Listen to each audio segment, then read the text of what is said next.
Never again will I buy that with the lid it had on it. Anyway, let's get back to disco.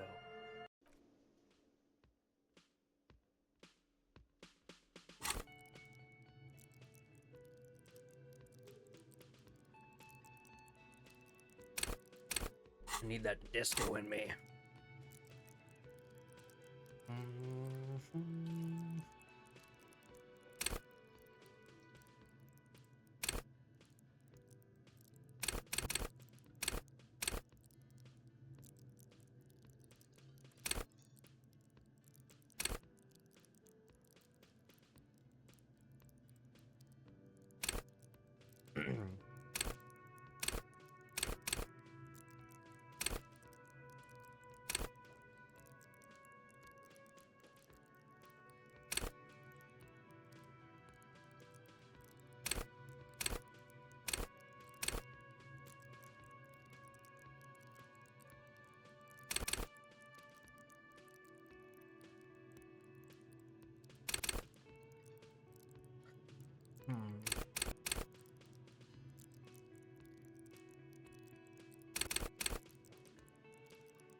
Maybe I think I'll still try and hold that, just in case.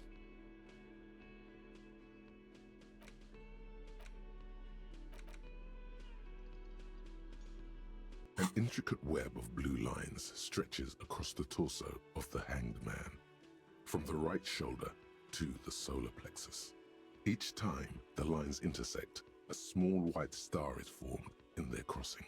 Hundreds of fading asterisks riddle his skin. Their concentration is highest around his heart. The pattern still kind of has an ethnic feel to it, but nothing familiar.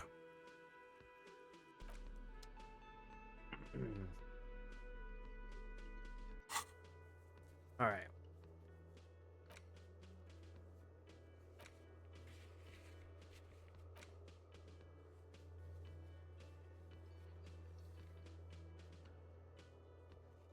Oh, wait, yeah. All right, here's what I'm going to do.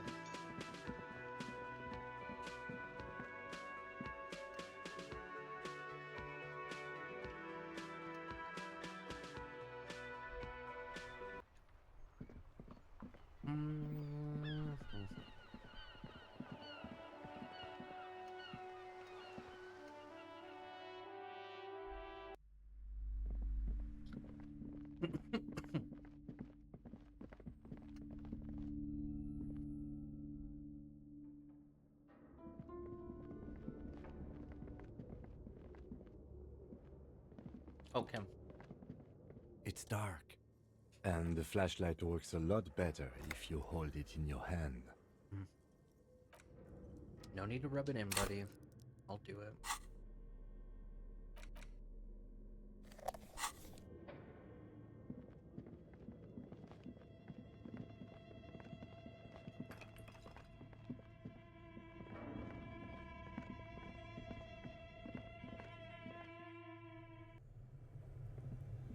Is there not a way out from here?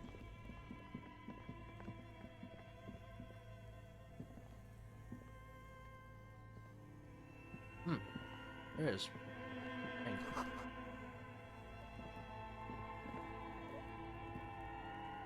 Oh! Hidden doorway, interesting. Oh, there's more here.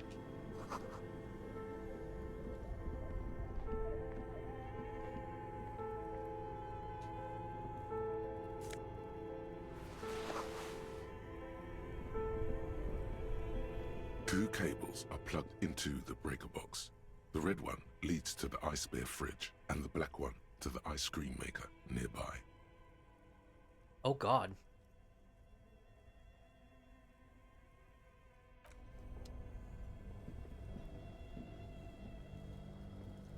Make sure I don't unplug the wrong one.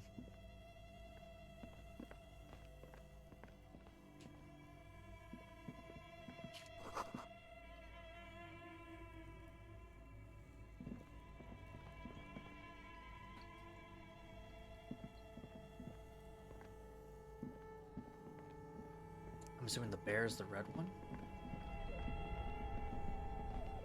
2 cables are plugged into something close to you. Die. Why did you do that?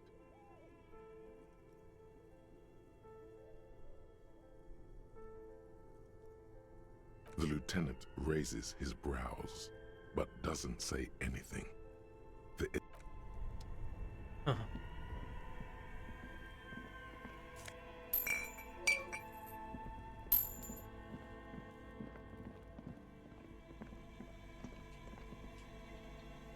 The bear's eyes are still glowing red.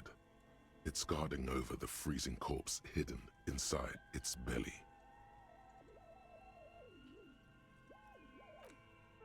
Okay.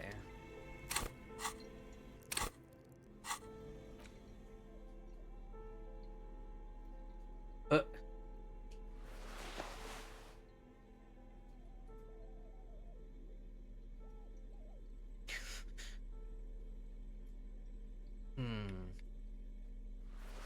Oh no, I think I like the staff this still. Alright. The bear's eyes are still glowing red. It's got your arms reach out and your eyes close, as if by their own volition. It's dark all around.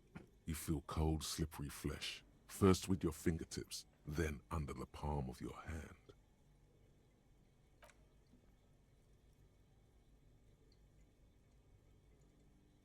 His face, his cheeks, his nose, his fat, swollen lips. Like a spider, your hand crawls over his features. Everything is silent. Oh, I don't have gloves on. They are swollen shut. You need to really push to get in. Only the little one fits. The flesh changes shape as you bore in, searching for something in the cartilage. The thing you're looking for, it's not there. Crawl out, spider.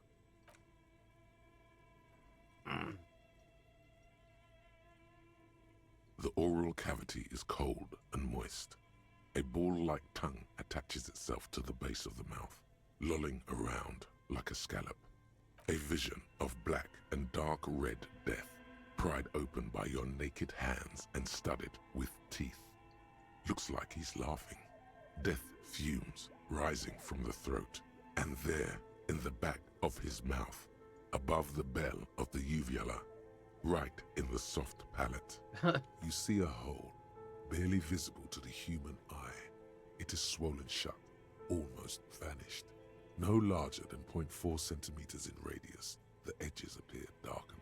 Jesus. An abrasion collar. This is what we're after. Abrasion collar. A black trickle of liquid runs into his throat from the wound. Your index fits right in there. A tight tunnel of flesh opens up. Tissue damage. Wide enough for 2 fingers. As you push both in, you reach through his mouth, right into his brain stem. The basal ganglia feels clumpy. What entered here has torn apart his reptilian complex. This man will never sleep again. Never wake. Your fingers slide into the remains of his limbic system. There is no resistance. It's gelatinous. The slug-like structures are damaged too. The tearing extends deep into both hemispheres. This is what he used to regulate his emotions with. The lieutenant answers with the sound of his pen on paper. Your fingers are all the way in now, reaching toward the inside of his skull. The cavity goes further, but the entry wound isn't wide enough for the rest of your hand to follow. Your fingers reach toward his skull. His cerebral cortex feels like jelly. Cold jelly. Strange fluid streams down your wrist as you push deeper until you feel it on the tip of your finger. Sharp, serrated material. The edges cut right into your skin. Uh-oh. Oh, thank God.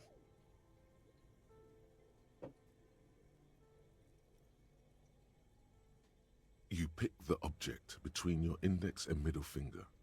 It feels sharp, like metal. With your face twisting from pain and concentration, all you need to do is just... The inside of the head feels cold and smooth, like a glove. Sweat dripping down your brow. careful not to lose the prize between your fingers. With a plop, your hand emerges from the mouth, covered in blood up to the wrist. Between your fingers, a small flower, a blossom made of lead. Oh. A bullet.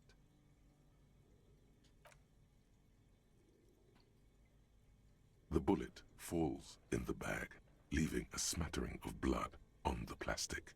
He raises the bag under his eyes and says, A non-caliber. Rifled. Some kind of brittle alloy. Fractured on impact.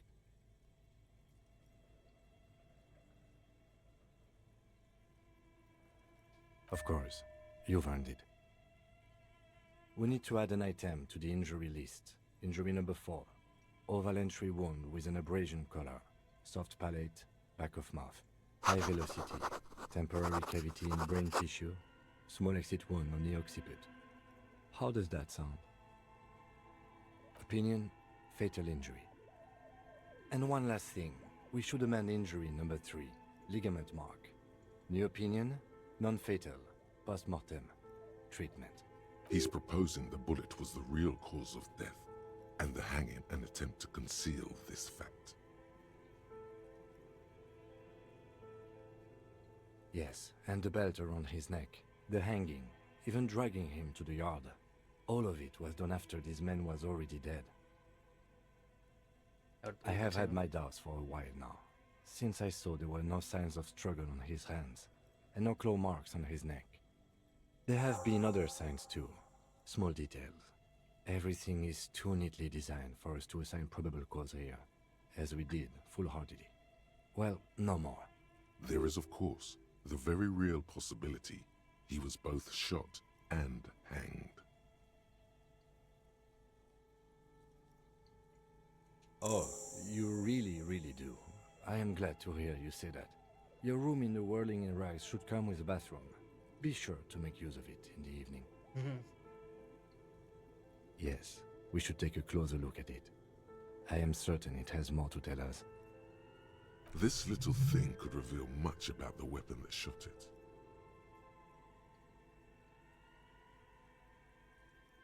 To hide something. The real killer? The real motivation? What really happened here? That's for us to find out. But this, it will make finding them just a little easier. To put him out of his misery? It's possible, but it doesn't explain all the other dubious things here. Lack of struggle, primarily. I may be intellectually sloppy, but I prefer one theory at a time. And this just smacks of treatment to me. We put him in a bag and carry him to the holding pen of my kinema. The body bag should contain the odor for the duration of the transport. I would drive him to processing, but it's too late to do that today. I'll do it first thing tomorrow. No problem. One more thing. This was really good work, detective. Yeah.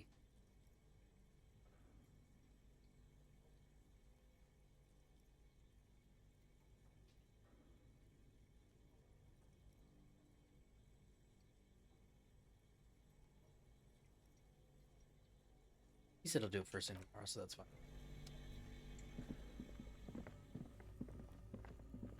Wonder how we'll get in there then.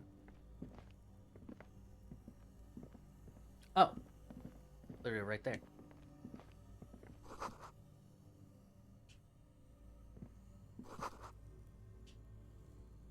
A few bricks have fallen off, revealing a compartment behind the wall. It's too dark to see in. There is, yes. And there also appears to be something inside the hole. Interesting. Do you want to take a look? Your hand reaches deep into darkness and spiderwebs. Rummaging around, you find rusty rifles hidden away. Most of them are rusty and inoperable, like the rest, but one catches your eye. A bolt-action model with a fine wood stock, in better cosmetic order than the others. That's a rare sight. Seems to no longer be functional, but still a beautiful thing in its own way. It means there are firearms, albeit inoperable, still lying around in Martinez. It's an interesting coincidence, I would say. Might come in useful in the future. He likes this find. Seems like an old bunker from the revolutionary period. Look at all those rifles. Must be an old weapons cache. Interesting. Oh my god, that is the most Fallout looking rifle I have seen. The bullet is safely sealed away in a plastic bag bearing the RCM stamp. Kim has filled out the label on the bag with the item number, case number, and date and location the bullet was found.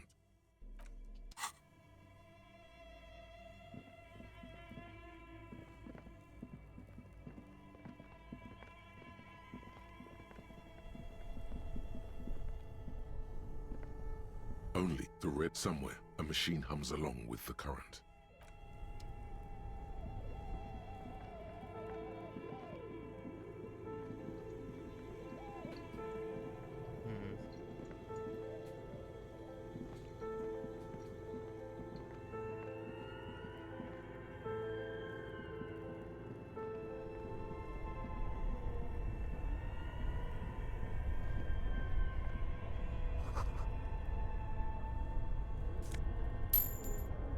Nice.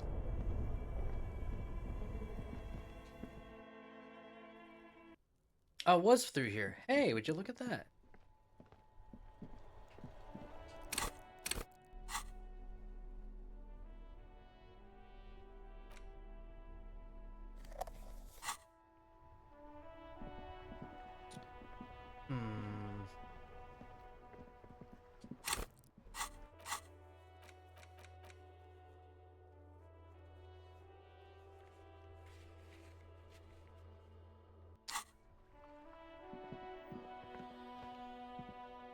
I should wash it off.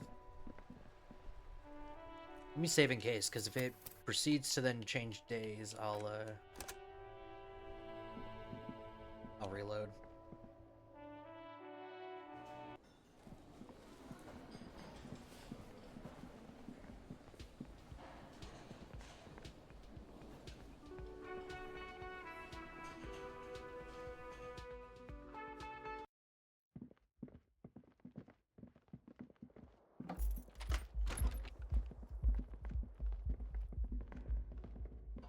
Okay, now I guess it's only in the evening.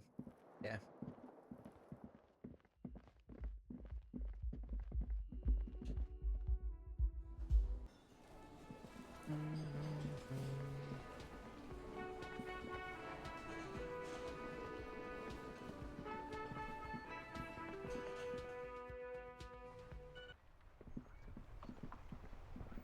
Alright, let's report my shit finally.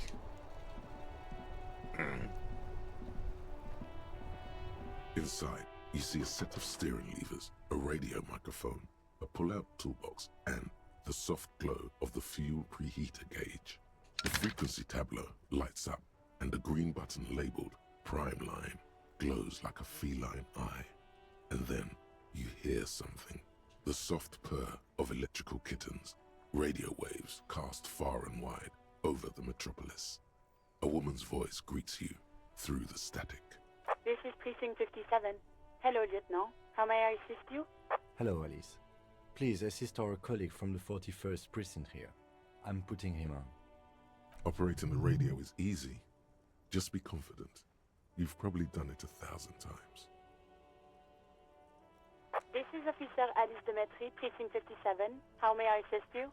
Under the green Prime Line, a yellow saved button catches your eye. You wonder what the lieutenant's default radio station is. Sure, officer. What's the number? And the make of the armor, if you know it. Got it. I'll contact the ICP database immediately. Call back tomorrow. Hopefully they'll have dug up something useful by then. The International Collaboration Police, ICP, is an inter-Isolari law enforcement service, the crown jewel in the moral intern diadem, alongside EPIS and the coalition government. Just a second, officer. 10-2, 10-5. This is 41st. Come in. Over. Over. The man uses relay code. You've got this. You're a cop, and cops know relay code. 10-4, message received. 10-5, relay message. What's your status? Over. 10-18, state your message, sir. 10-4, Your badge should have most of your personal details. Look over that. Over. About that. 10-9, over. 10-4, message received. This is a very serious situation. I need to 1022 the captain. Over. Is it him? What does he want? Says he lost his badge and needs to report it. He what? He lost his badge? This is Communication Officer Jules Pidieux, sir. You mean your partner? What is he saying? He's asking who you are. I'm his goddamn partner. It's your partner, Satellite Officer Vitmar, sir. Over. Did he lose his memory along with his fucking badge? Kind of wonder if I'm even French. I'm curious Who about lost that. his badge? Dick fucking Mullen. Who do you think? It's Officer Dick Mullen from the bestseller Dick Mullen and the Lost Identity. Oh my god. Dick Mullen Embarrassing. is not your name. It's the name of a fictional detective who would not lose his Let me go grab badge. my tenders real quick.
All right.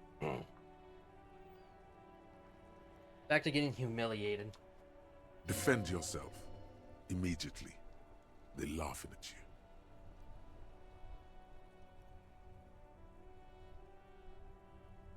Ten-4, I hear you, officer. I'm just going to make a note here that you are in pursuit of your misplaced badge. Over. I'm trying to do my best, like, so because we chose the precept, and I'm good about thinking, and I don't know what the yellow one is gonna on top of my mind at the moment, but because like the purple's more the social stuff, and I'm basically just not good at it, I'm trying to just be like, all right, let's try to avoid anything with talking with people, because I'm gonna get myself dunked on. Fuck me. Mac, come here. You've got to hear this. Dick Mullen lost his badge. What's going on? Super Cop here lost his badge. He lost his what now? His badge. He lost his goddamn fucking badge. 10-9, come again. I didn't get that. Over. New heights even for Captain Sober. Ask him. Ask him if he's lost his gun too. Uh-oh. Sergeant Orson wants to know if you lost your gun. Oh, fuck.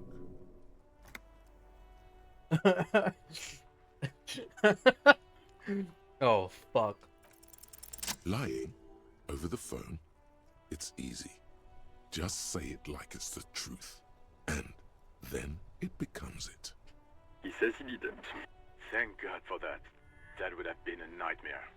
I don't even want to imagine the poor prick who has to relay that kind of news to the captain. Losing his badge is bad enough. Tell him to find it, and fast. We can't have some gangbanger running around with it. We're all glad to hear you've not lost your gun, officer. You need further assistance. Over. Hey, actually, I lost my gun. Roger that. 10-10. Over and out. Okay. Let's, This is contact Precinct 57. How may I assist Sylvie. you? Of course. What is her number, officer? Yes, hold on. Her number is 005 1944 298. Wait a second. I might know where my badge is. Didn't we find it last time? Received. Hold on, officer.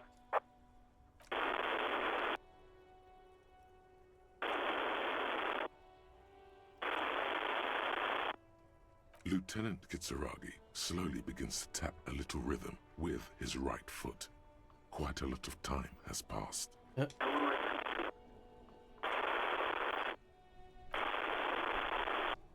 Officer, I have Sylvie Malaika on the line for you. Yes, hello?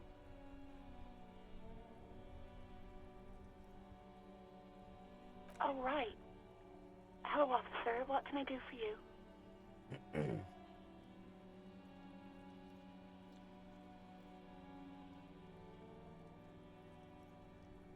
You mean, why did I leave the bar? Honestly, I'm not really comfortable discussing it with you, sir. Why not?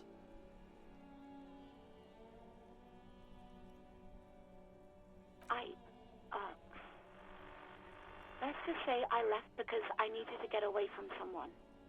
What? No, why would you even think that?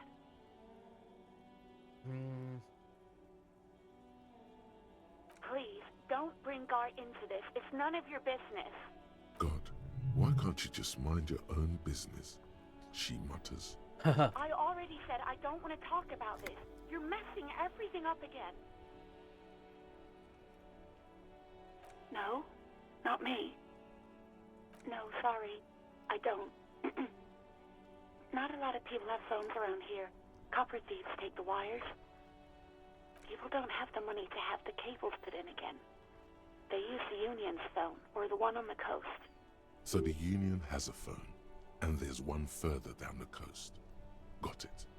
It was someone else. We'll find them sooner or later, officer. It just might take a while. Yeah, go on. Yes, I know who you are. This exact conversation has happened before.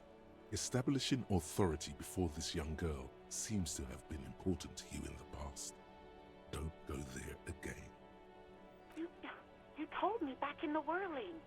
You told everybody, and so does your badge. I don't need to hear about it anymore. Oh, no, I haven't, sorry. Real policemen have uniforms too, by the way. Where's yours? Right. It's better to not ask too many questions, lest people start thinking you're a cop or something. Well, you tried to jam it down the toilet, sir. Clogging it completely. After I had unclogged the toilet and retrieved the paperwork, I threw it out in the trash, thinking you didn't need it. I am sorry about that. Anything else, Detective? Damn. I do hope so. Please, don't call me again. Bye. Yes, you have obviously done something to upset her at the Whirling in Rags, when she was still working there. I'm not mad, it's just... You were so drunk and so emotional all the time, and then the skua thing happened. It just made me want to quit. Yes, obviously. You were the worst client I've ever seen. And I have seen so many assholes in this place. Oof. I've had sailors fighting, union guys grabbing my ass, kids stealing booze. Once a guy was glued to the karaoke machine every night for 2 months. But you... Yeah. I bet. I'm sorry. Wait, really? No, this is absolutely not true. I like Guard. I really do. No, I was actually flattered. I've always liked him. It was just bad timing. With the corpse and all that. There's a pause. You can almost see her on the other side. The telephone cord coiled around her index. I didn't know what to say to him later. Then you came and destroyed the place. So I left without explaining. I should have told him maybe. I'll do it. Okay, but please don't mess it up. Please don't take out your gun or something. No problem. Hear a sigh of relief on the other end of the radio. Wordless. Anything else I can help you with, officer? 57. In the cabin, Perfect. you see a...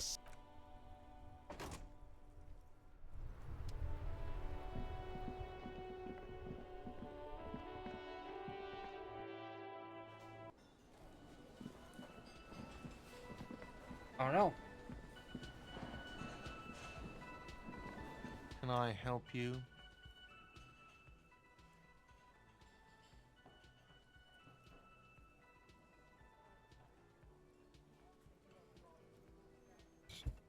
Ah, sorry. Wait, what? But what about the bird? Yes, the bird. I found it lying on the floor with a broken wing the morning she left. You broke the skewer! I assure you it was him. Why on earth did you have to break the skewer? You tell I me. can't believe it. I was so sure it was Sylvie. Even worse, I thought she was trying to send me a message. Symbol of hope and all. A tender type of hope. Something stirs in you. Perhaps this is why you broke it. All right. Did she say anything else? About me, you know? Did she say anything about me? Really? I should give her a call then. Thanks, I guess. Was there anything else you wanted, or...? We were sort of hoping there would be a gun, an expensive jewel, or at least a sword in it for you, if you deliver the message. Oh well.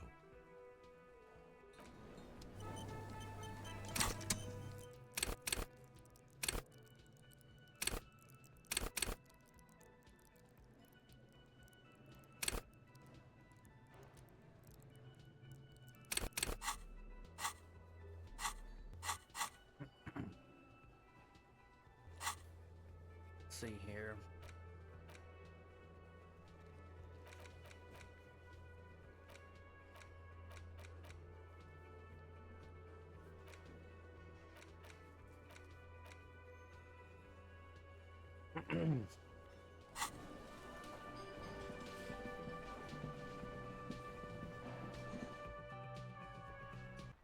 I remember seeing our coat up there. I kind of want to get to it. I'm just avoiding talking to like everyone right now because I want to kind of like time it right. Because I think I'm now noticing time passes per like You're hazy on the notion of dialogue. Scab. Smells like politics, though. Maybe it's got something to do with the flask he reaches for from time to time. I was just messing with you. No one's ever seen a cop scab. Imagine, you cops going on a strike, but then another cop comes in and says, "Let us cop for less money." Speaking of, what brings the RCM here? To the Wild North? Come to see the strife? Oh, good, good. What matters do you want to discuss with Everard? Everard's got a lot of knowledge about a lot of things, eh?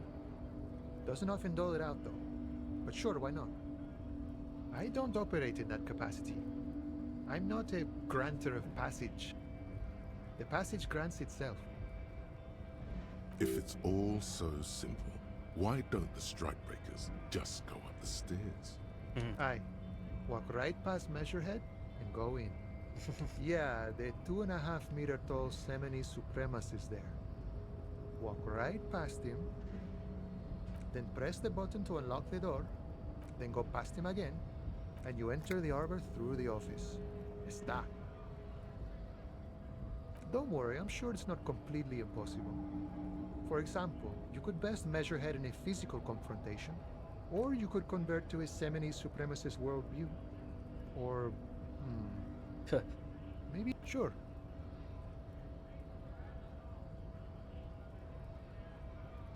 You got some money? Sure thing, my friend. I can help you out. The coin lands into your hand as if it has always belonged there. The swallow returns. Always glad to help out the RCM. Shame I can't do more. Things are meager at the moment due to... You know, the winter's fat is slowly running out and all. Still better than scabbing though. I'm always glad to help out when possible. Not like these slithering scabs. You know, serious business. I'm sure the big boss will be glad to tell you. You'll have to ask him first. He's a chatty guy. Wants to talk about the strike too. Just can't break the command structure and tell you now. All right.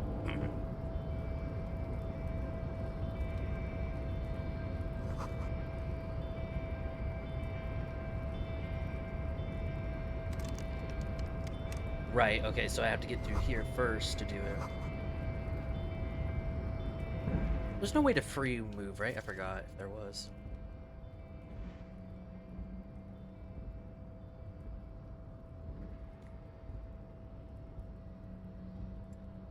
It shows.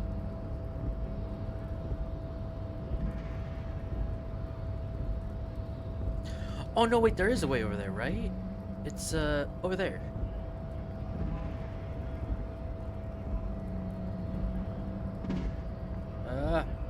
Stuck! Help! That's like the guy in charge, I think of this.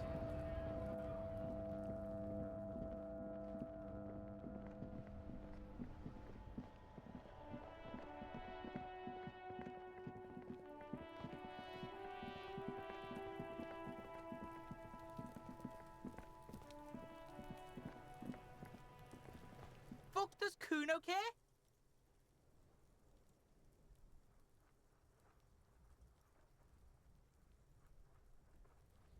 Kuno does.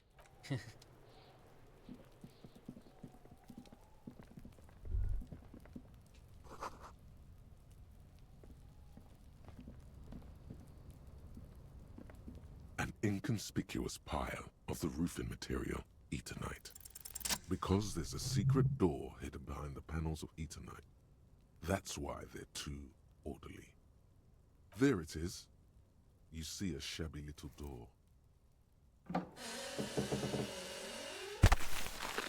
Oh yeah. What is this then? A tool shed? That's in.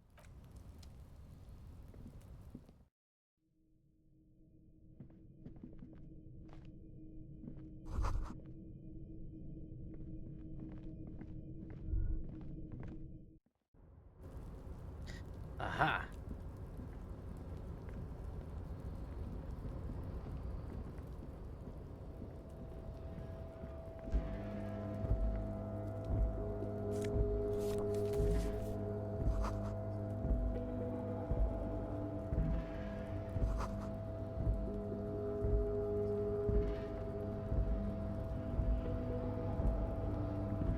It's just hard to get around.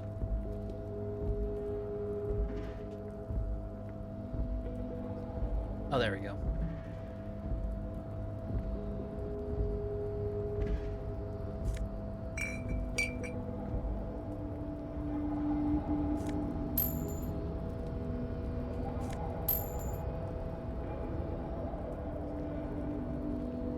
Looks like someone left his tarpaulin cloak hanging on the railing here. When the wind ruffles the cloak, you can most definitely see it. Yes, it's probably yours. It bears the RCM insignia, and you have a habit of being careless with your equipment. You could probably make the jump.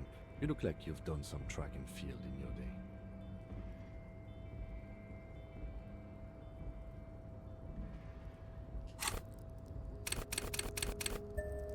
Give myself a fighting chance. Fuck.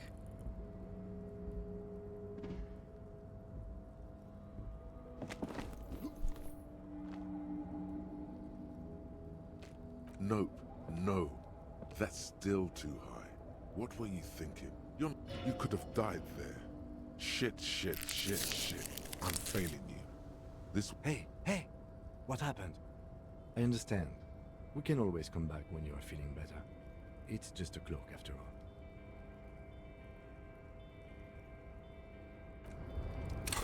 I don't want to try again. Fuck it. Again! Tarpaulin, the wind is aggressive up here. The lieutenant looks at the enormous crane towering in the distance. That machine is a Kvalsund 1020 HK. Is it? Kvalsund makes a lot of heavy equipment, but this is phenomenal, even for them. But I digress. We were focusing on your cloak here. The wind is aggressive up Oh my here. god! The lieutenant looks at the enormous... That machine... Is it? But I digress. We were focusing on your cloak here. Yes! Whee! As you leap in the air, a chilly breeze engulfs you, sharpening your senses.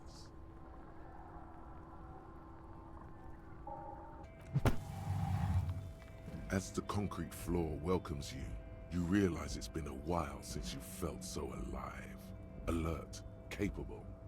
Must be the adrenaline. Hell yeah.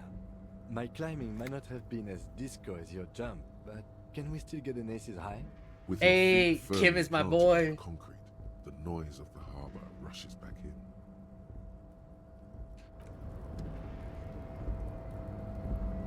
Yes?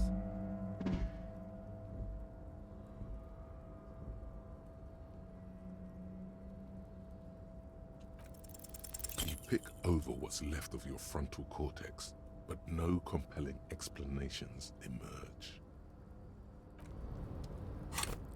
Why not? Finally put something into logic. Gives me an excuse to use those Yes. points. Look at you. It's because you're a failure. They sent you to Slight, Precinct 57. Just think about it for a second. You're a raging alcoholic who showed up 3 days late wearing piss-stained disco garb. You weren't sent here to win. I've considered it. It would be immensely ugly of them, not to mention unprofessional, but I also think it's somewhat unlikely. I checked the records. This jurisdiction dispute, who polices Martinez, reaches back to the 30s. It's as old as my station. And all this time we can't decide who gets Martinez? I think, yes, both stations would prefer a win. Safe? No. But you're old. You've made it this far. Something has brought you through. We've only just started working together, so I don't know what it is yet. But it's there. So no, I don't think they sent you as a joke. And even if they did, they are in for a surprise. Damn, if only I didn't use my medicine. Yay! Okay, I guess my card isn't in it.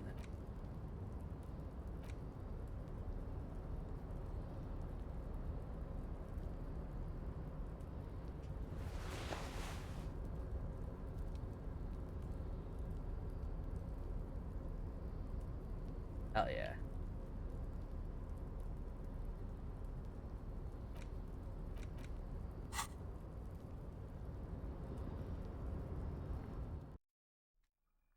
Do we have full access to this then?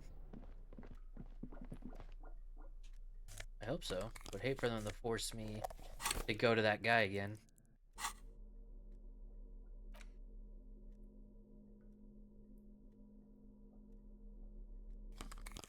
Hell yeah.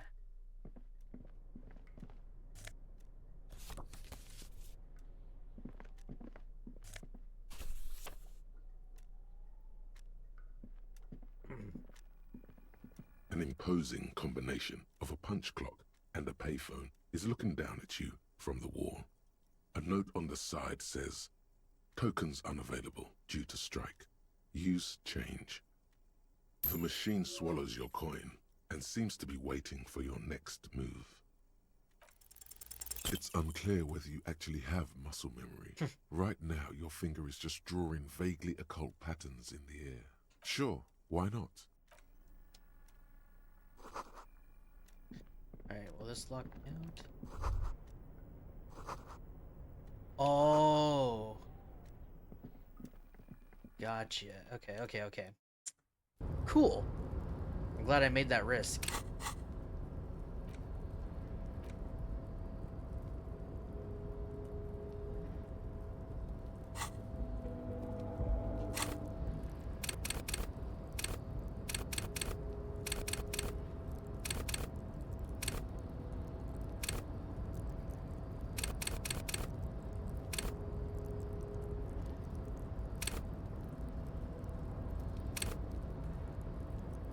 Wonder if pain threshold maybe avoids you losing a block of health. Like you can take a hit, and then you have to take another hit for a block to go down.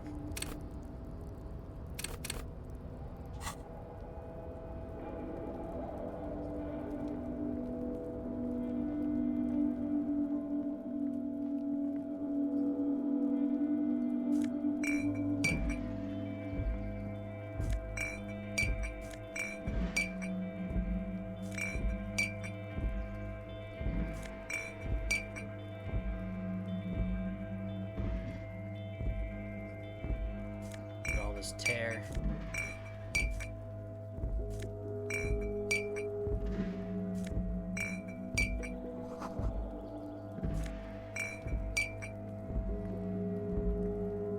This is the night watchman's booth. The name on the door reads, René Arnaud. Listen, it's okay to take a few minutes to yourself. Sit down and have a breather. Check that later. I'm running low on time.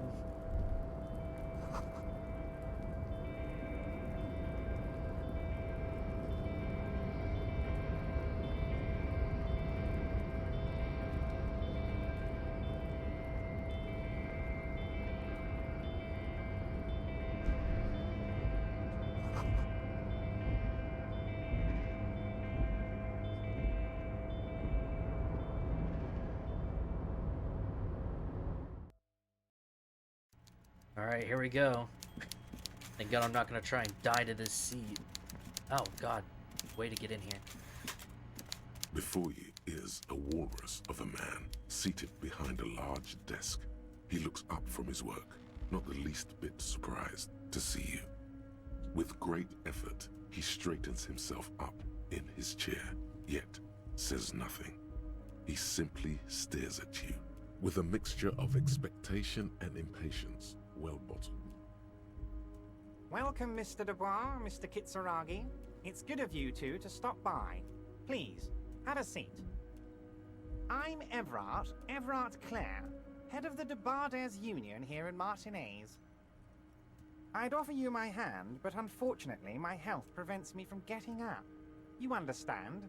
He looks extremely comfortable. The tiny folding chair, on the other hand, looks like a torture device. You go ahead, detective. Whatever he has in store for you, it can't be good, he thinks. I'll do my best. Forget about that. What's with this Dubois stuff? You're getting some seriously bad vibes from that name. Please, Mr. Dubois, let us converse in a civilized manner, as equals. Take a seat. I insist. It's nothing. Yes, that's probably right. It's nothing. Forget about it. Filter it out. Very well, Mr. Dubois. I respect a man with strong convictions. I, too, have convictions. One of which is that I will not engage with any man who won't face me at eye level. Should you find yourself more amenable in the future, I'd gladly resume our conversation. But until then... You're no Titan of Elysium, buddy. He's got you in a fork. Sit down or leave. Shit. Alright. Excellent, Mr. Dubois. I can see that you're a reasonable man, and reasonable men can be of great use to one another.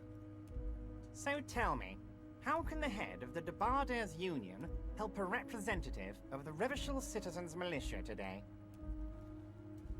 The chair you're sitting on has got to be the most uncomfortable chair in the world. It's violating your backside. Oh, I think that's what pain threshold is. By the way, I heard you got a rather rude reception from a certain Lawrence Gart. Some people have no manners, it pains me to say. This should take care of that nonsense. It should be sufficient to cover your expenses for a few days and patch over your differences with a cafeteria manager. Go ahead, take it. Wow, that's 25 real. That's good money. You need it.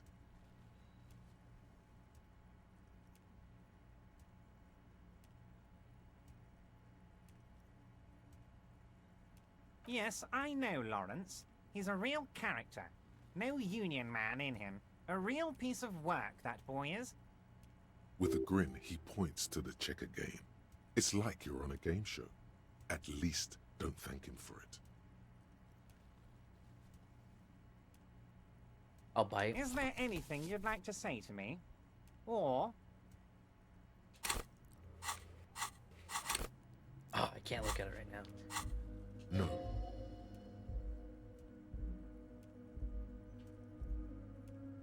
Cool? I wouldn't go that far. I'm sure there are cooler things than delivering a comically oversized novelty check to a cafeteria manager. But, sure, if that's what's cool nowadays. Now, I'd like to set your mind at ease about one other matter. Your lost gun. Let me assure you, Union people are on it as we speak. I've got my best hounds looking for that lost gun. His slug-like lips move, but all you hear is an echo. Lost gun, lost gun, lost gun. The world is swallowed by a black hole of fear. Only 2 words escape its gravitational pull. Lost and gun. I can at least go buy medicine, so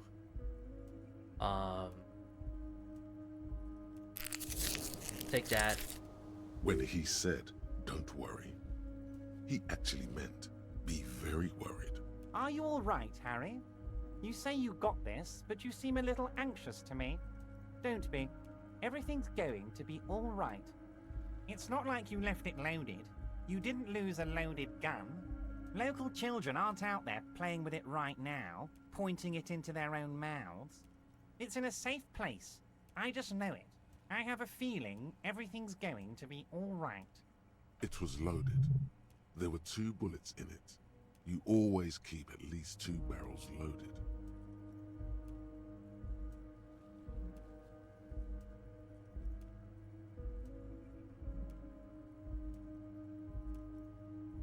Officer, we will deal with this later. I wouldn't be so sure about that.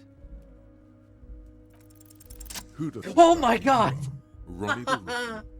You ain't worried about no lost gun, or unpaid bill, or forgotten That was name. like so You're low. the bad cop. You're probably more corrupt than him. Holy shit, wait, did we roll like a perfect or something? Holy shit.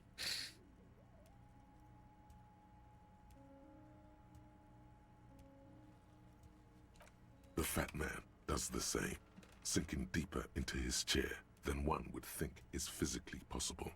He seems to be enjoying your little display. Good. Now lean in with some corruption.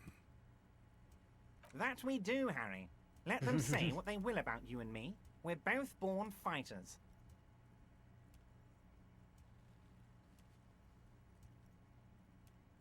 Why, thank you. It's always nice when a fellow professional appreciates your work. That's it. Now kick back and add a final flourish for dignity.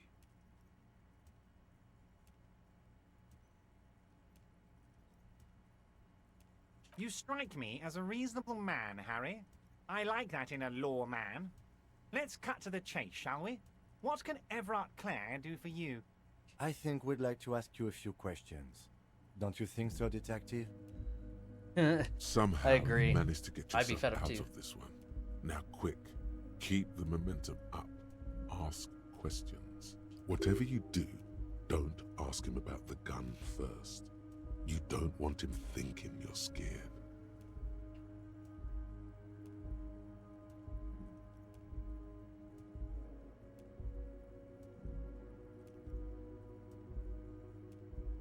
Oh, of course. That's your main thing here. That's why you're in Martinez. I know everything that goes on around here, and I would love to discuss it with you. I mean, it's no secret that the lynching is connected to the strike. So much to talk about. Honestly, it's been weighing on me so heavily. I understand you need to interview me. But there's a thing that's been keeping me up at night. I want to talk about the hanging. I mean, if we could just calmly talk, exchange information, we could blow this thing wide open. Yes, that sounds good. Let's do that. But I can't think straight with this thing weighing on me. You're police officers, aren't you? I have a crazy idea. You guys are basically door-opening machines, incredibly talented at opening doors. And I'm sure you're going to open this one with flying colors, Harry. This really is very simple, and there's nothing shady about it. An excellent opportunity presents itself, sire. You could win the trust of the arch-liar, pretend to play into his hand. Then, should you wish, bend his efforts towards your own.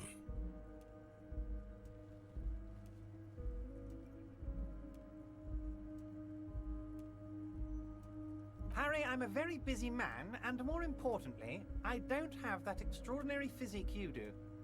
You look like you could run around all day. You want to send someone a message that the police are working for you. I repeat, I'm a very, very busy man, Mr. Kitsuragi, and therefore I must occasionally enlist outside help. So what will it be, Harry? Oh, no one's. It's just a weasel. A weasel lives there. Nothing for you to worry about. A loud blabbering weasel. When weasels feel no one is watching, they start acting foolishly. Just go there, unlock the door, and leave it open. It's been such a burden on me, Harry. I just want this to be over so I can discuss business with you. Harry, my dear friend, I am what people call a local bigwig. I know everything that goes on in Martinez.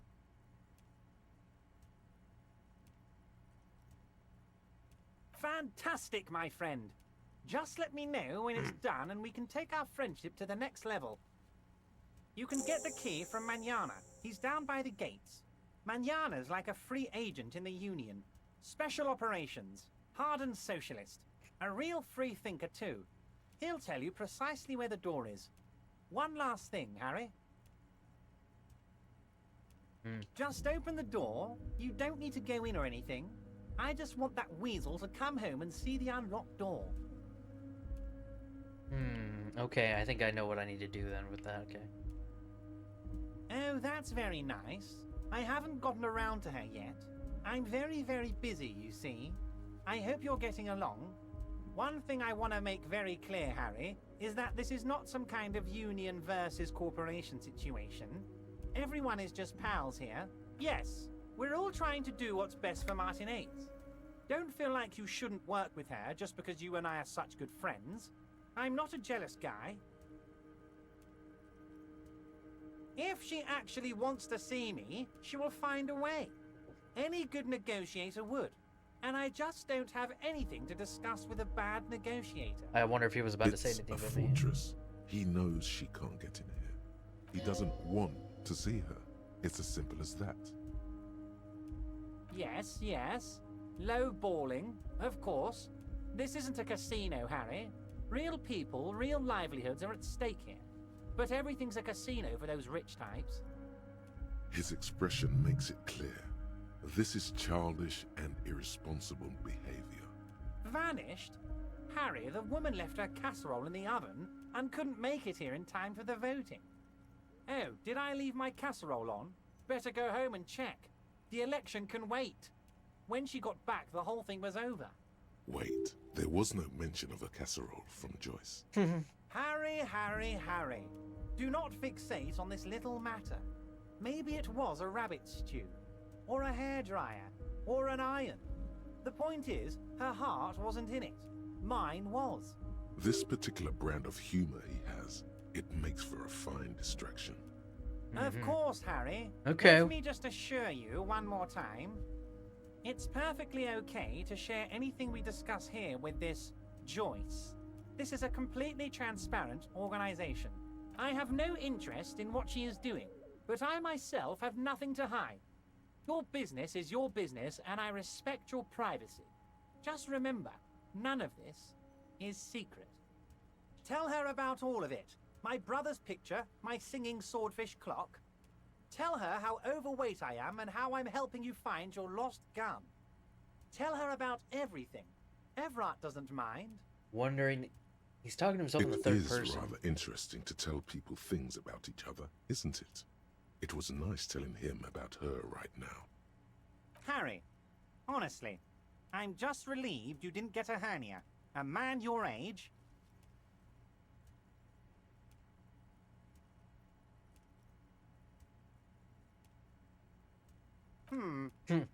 You did look like you were gonna collapse and die when I told you about your lost gun.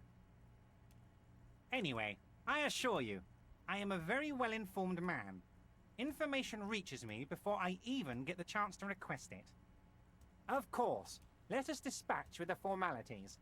You call me Everard, I call you Harry. My God, so it's true. I didn't want to believe it, but you are a fantastic science fiction amnesiac cop, aren't you? What are the odds of that? I think the odds of that are very low. It might be a good idea to hide your confusion. I mean, see what his game is first.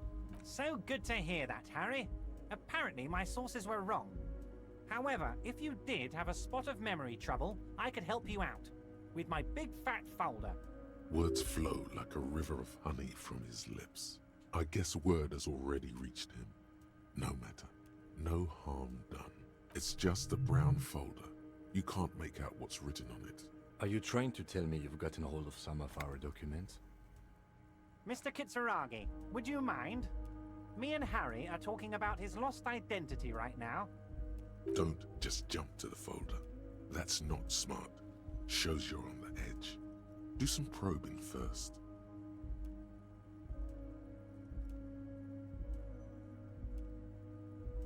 Ah, Yeah, where'd you this? get it? My friends in your organization gave it to me, Harry.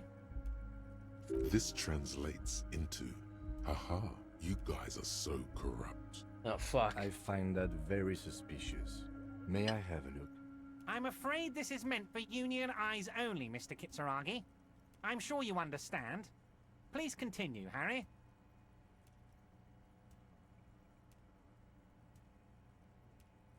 It's Harry. Harry Dubois. And I can work with you, Harry.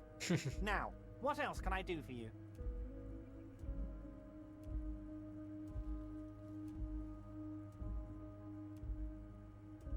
But of course, Harry. Your precinct is the 41st and you live in Jamrock. You're a Jamrock boy. A long way from home, but that's okay. He doesn't really seem to know any more about it. Family? Harry, you're not a family man. There's not one peep of family in here. Unless you think you're a family man. Do you strike yourself as a family man, Harry? Family, Harry, is the most important thing in the world. Well, Harry, if I were to sum you up in one word, it would be apologetic. Welcome back in, Big Two. Hope you're doing good.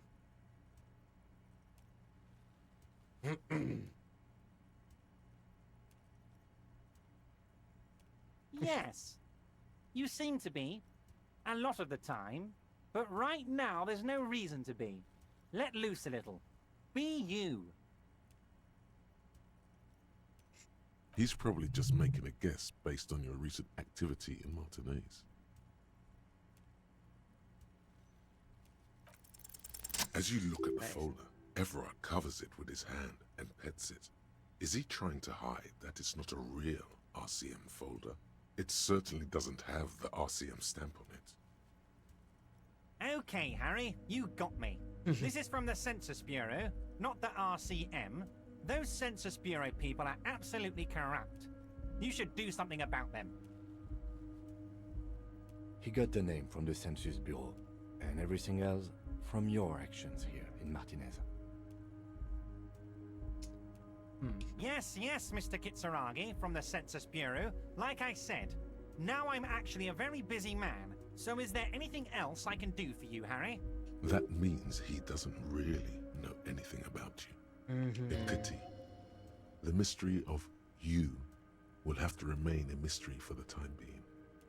Yes, that's what I said. Try to keep up, okay? Let's move on. Yes, your lost gun. My best men are on it. They're turning every stone, searching every playground, asking kids, grandmas, everyone. Asking kids, grandmas. Your gun will be found, Harry. Let me assure you of that. It's just a matter of time and effort. The only way to find it seems to be working with him. He might even be holding your gun hostage.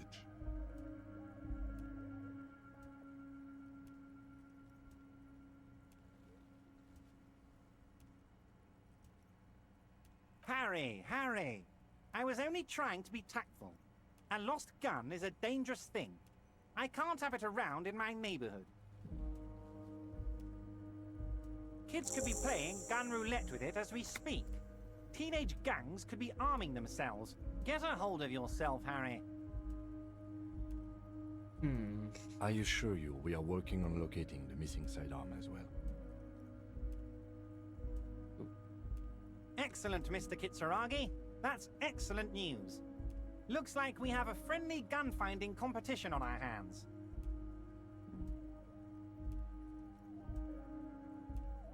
Wait. You need this to get in and out through the gate. Here, you're one of us now. A real red and white Union man. Take care, Harry.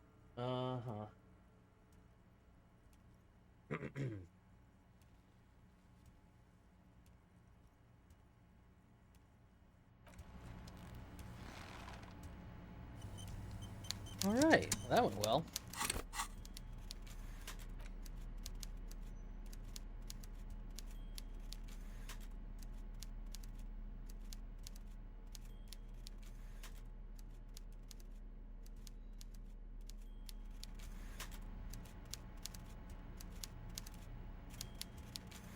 Constables rent all of it. No, worthless in a pawn shop.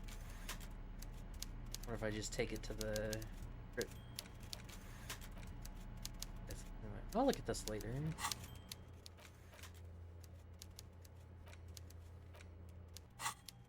Okay.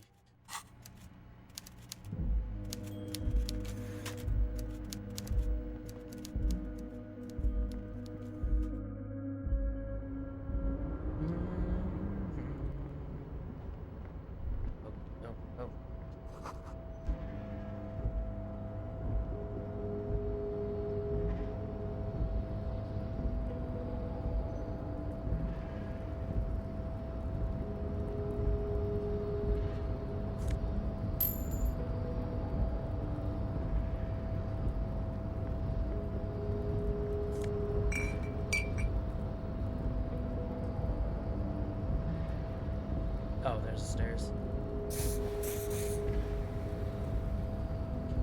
Oh, not yet.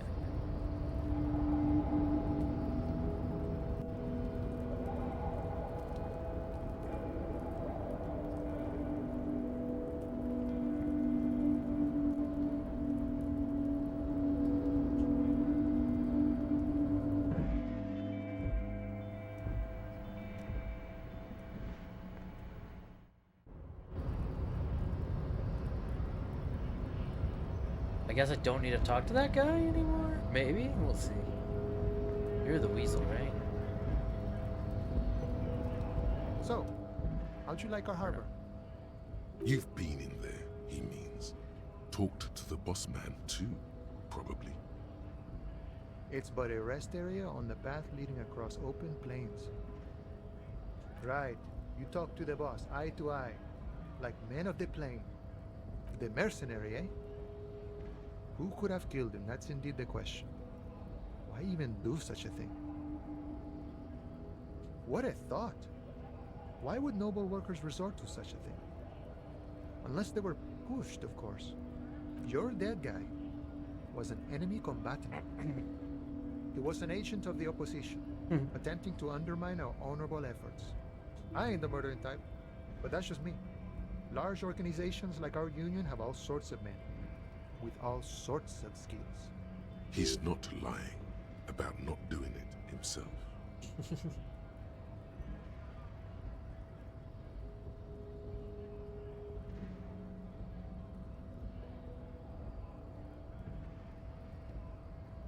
Understood.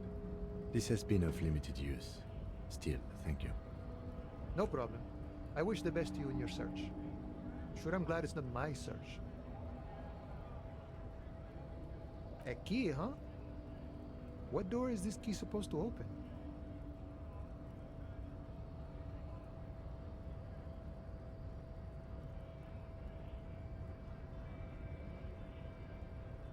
Of course, I got you. You don't know anything. I got that key right here. And let me tell you, it's mighty good of you to help us out during the strike. Working class solidarity, as they say.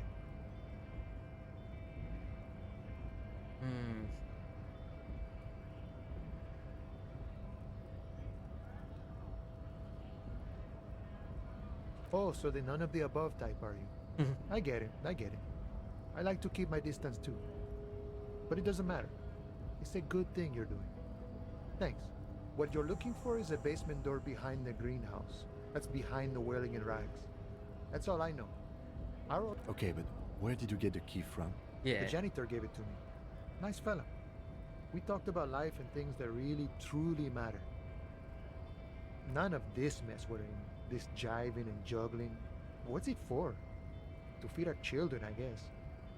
I'm more of a philosophical dock worker. I like to talk about the big picture stuff. Who I am, who you are, what we are fighting for. He means he's not going to tell you cause he doesn't know. But he will shoot his mouth off with you now that you're working for Everard. We're negotiating our share. Aye. Our wages or pensions. This stuff, they already covered. It's That's not something enough. at least. Not enough to get ahead. More about keeping us in our place. All of it. However, right now we want all the harbor workers to be on the company's board, so they could take part in the decision-making process. This seditious talk sounds like communism. Just so we're on the same page, communism is basically wanting to kill the rich people or deporting them to a labor camp in southeast Grad. But don't say that out loud if you're a communist. No. I don't think I'm a communist. Seeing something of value and saying I want it all to myself is a much older and simpler notion. No, even a weak child can think it.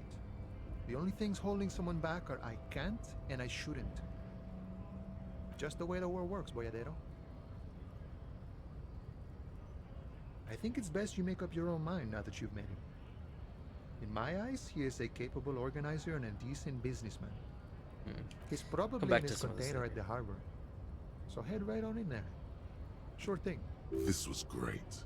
You feel mentally reinvigorated. Oh yeah.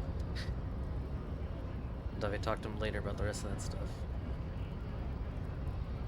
Jesus Christ. There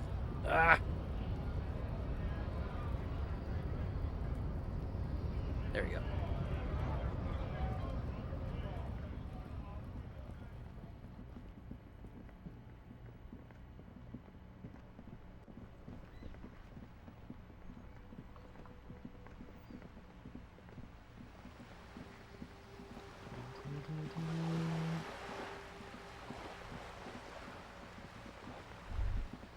Whoa. What have we here? A bridge? A bridge with loose nails and rot-infested wood that creaks in the wind. A construction code violation if there ever was one. True. They never cleaned up the war damage. The rest of Relachel looks better, though. The bridge is fine enough. Locals use it all the time, after all. It's nothing to worry about. Shall we? But the splinters!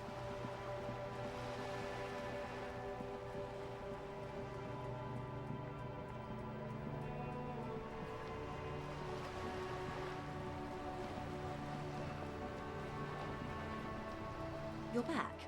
Good. What can I help you with? You have?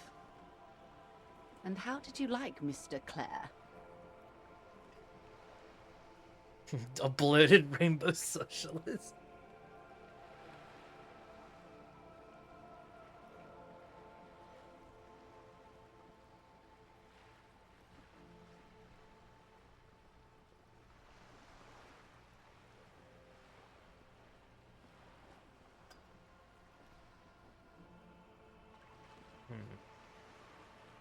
I did not like it. Oh, come on now.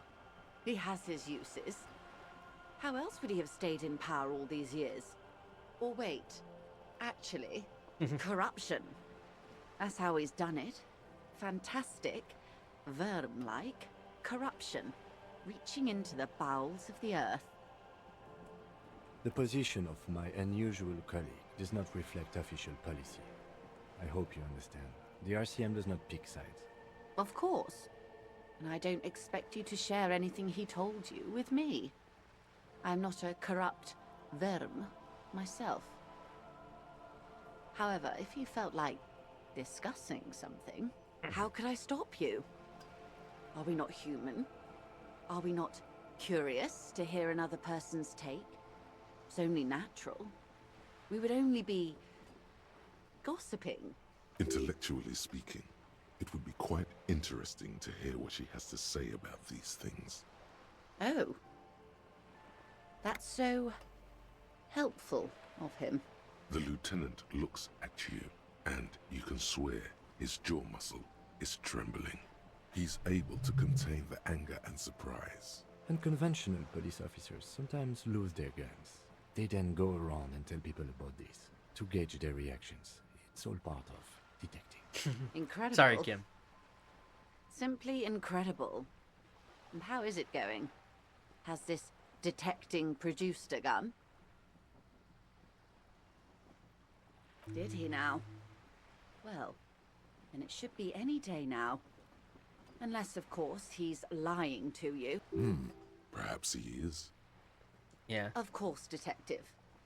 Should something come up later, down the road, until then, is there anything I can help you with? That's the man who was killed. I'm afraid this is a discussion for once we've cleared the lynching question. Better not tie the fourth day to the Bat's Day on this. I hope there is something else I can help you with. I'm afraid I can't say any more until we've taken care of formal protocol. Shit. Of course, the situation is extremely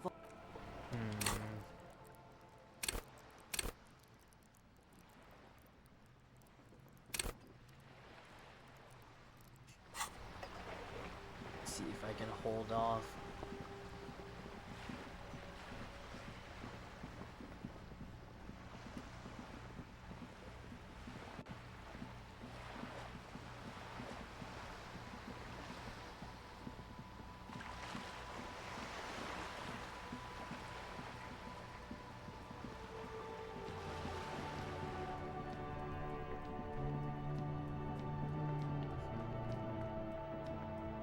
Oh wait.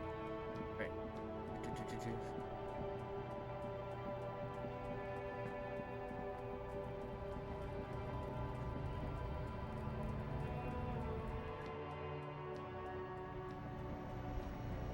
The tear machines, your bottles clunk into the...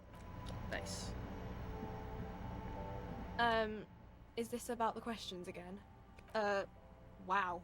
I didn't know you worked for the Union, sir. Anything else I can do for you? No, you don't work for the Union. The Union works for you by supplying you with cash. That was easy. Worryingly so. A warehouse? I don't know. Maybe. I don't really care what for it does. She scrunches up her face into an expression of consummate adolescent skepticism. Fine. For it doesn't have a warehouse. Just a little back room here. Okay? What was up here again? A colourful... Again, I'm obliged to inform you that both alcohol and cigarettes damage your health. Right. This. A small cabinet on the wall is filled with various medicine bottles. Okay, here. I hope Saint Baptiste makes you feel better or something. Oh no, shit, that was for health. I'm stupid. Okay, here. I We got hope plenty of Saint money, Baptiste though. makes you feel better or something. Well, I have a ton of healing items by accident. You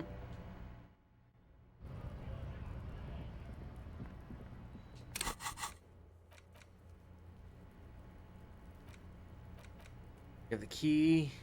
The door is behind the greenhouse in the yard. Oh wait, so is it not? Wait.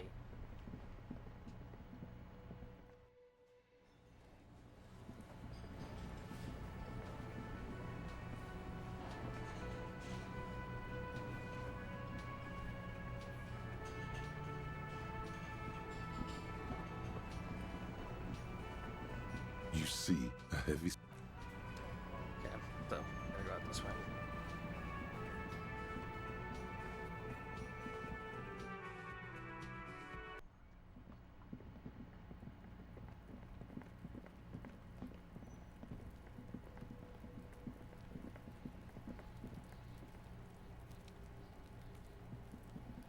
Oh, okay, okay, okay.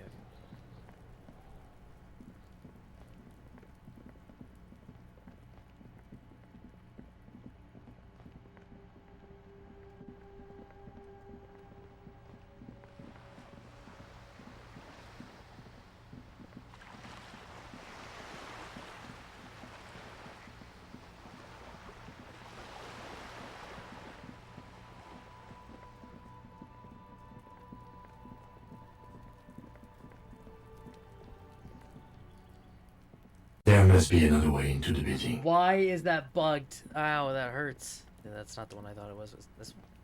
This must be it. The basement door is weather-worn. The copper nails holding the upholstery in place have turned green from sea air, and there's a knocker shaped like a lion's head. The leather upholstery is worn and rough against your jaw. You don't hear any movement. In fact, it's oddly silent in the yard around you. No birds chirp. You knock silently. The upholstery muffles the sound. No response comes from the apartment. I guess no one is in? You're pretty sure the owner of the apartment isn't here. It's safe-ish. Let's be honest. This isn't what I joined the RCM for, but every day tells you something new about yourself.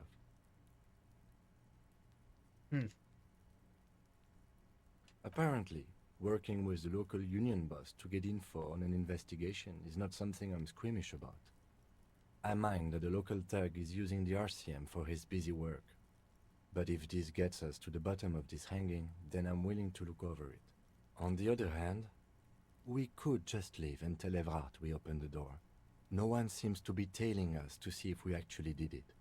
Yes, presenting a fabrication is known to get results here and there. You took this task. You make the call.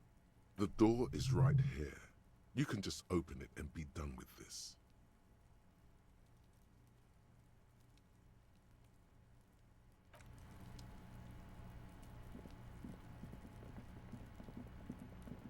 I could try and lie. We can go back to him the next day and see. And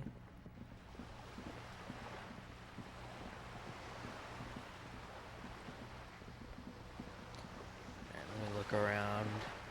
Just gonna see if there's any more trash.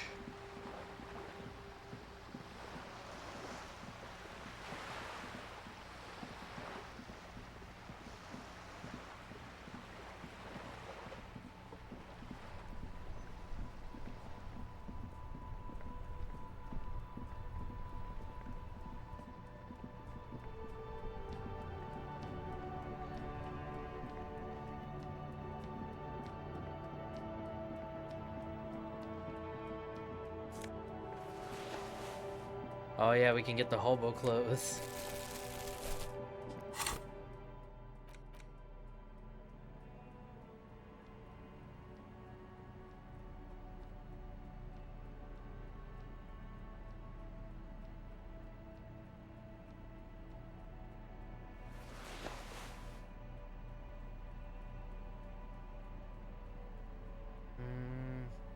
Nah, I don't really care for the drama one.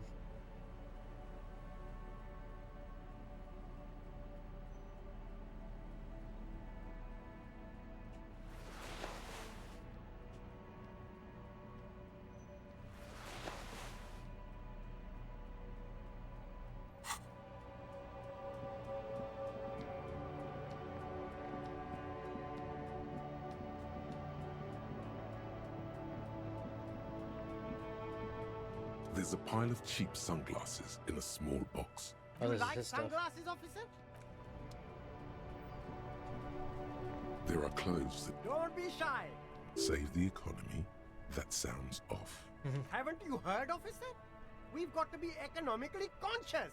Recycle your cash, keep it in circulation. Don't buy new things. Buy eco. Look around, officer. You see all these premium goods just sitting there, not getting bought? We've got to keep the flow of goods moving. Is this really the economy we want to leave to our children?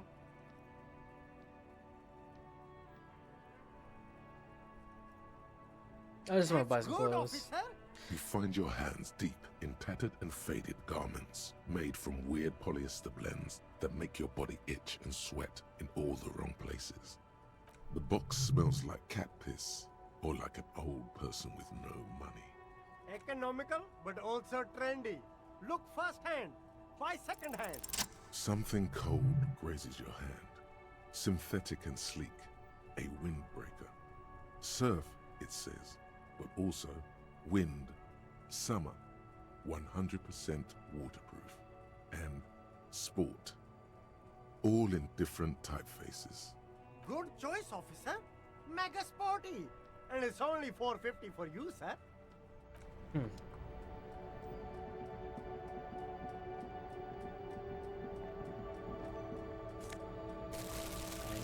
nice.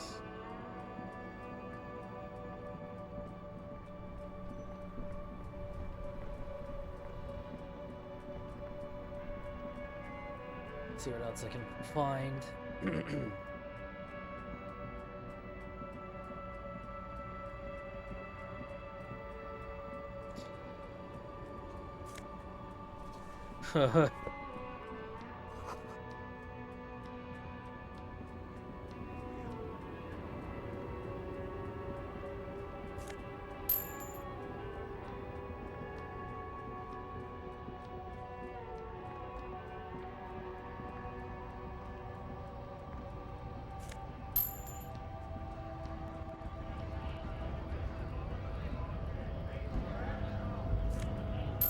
Guess we could look around in here for more shit to grab.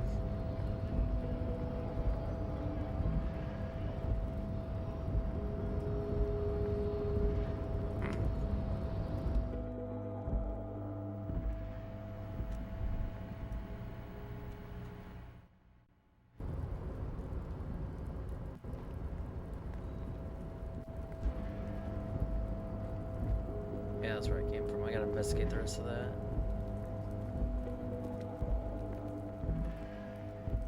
How do we get down there?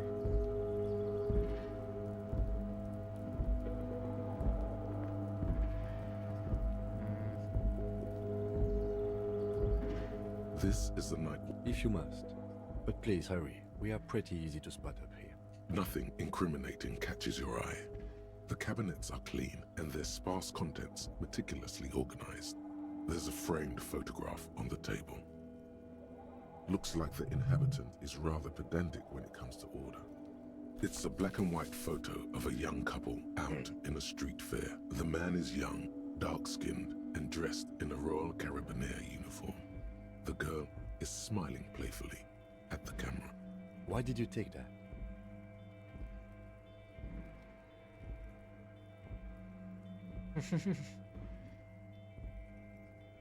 Fine. But let's move. I don't want to be seen snooping around. You never know, if we find this guy, you know, the interesting could happen.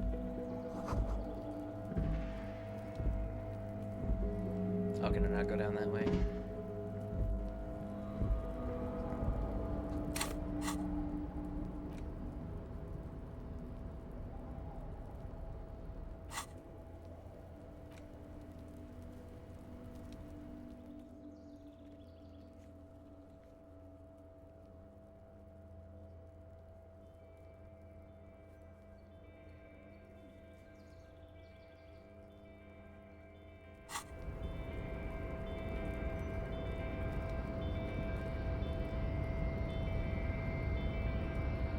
A rusting control panel with several knobs. 2 buttons marked Marche and Arrête. Of Marche. On. Arrête. Off. The crane stands tall, proud, erect, and still. With a loud grind, the crane shifts overhead, moving a massive metal container through the air.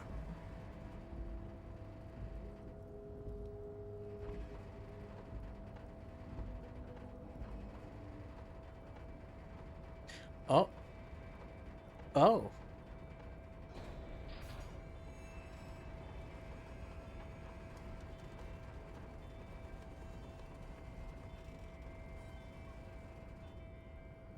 And with a surprisingly quiet thunk, The crane places the container down. The harbor sleeps as the strike rages in the distance. The crane can rest again, now that its purpose has been fulfilled.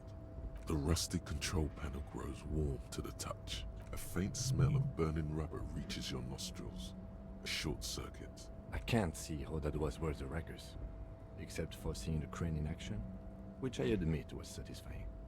The crane does not return to its original position. Okay. That was satisfying, though. I agree. What can I... Before you stands a cargo container. Just one of many in the yard. You do? There are a million containers here. Why are you fixating on this one? There may very well be, but we are not here to look for that. We are not here to interact with containers. We are here to talk to the Union, right? You attempt to turn the handle, to no avail. The doors seem to be mechanically locked. To your left, the lieutenant considers your actions with some puzzlement.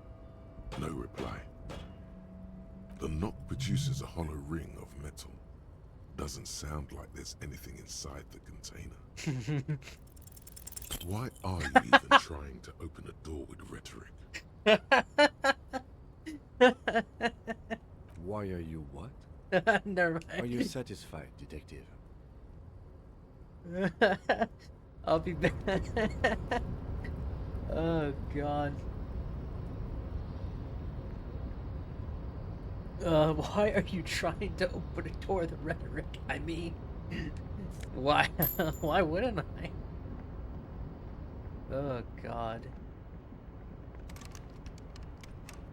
Ooh, interesting.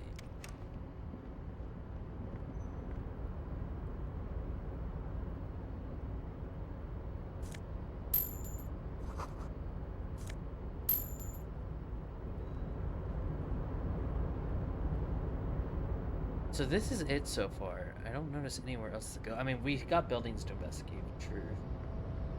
I'm just trying to kill the time without talking to people so I can, like, explore a bit.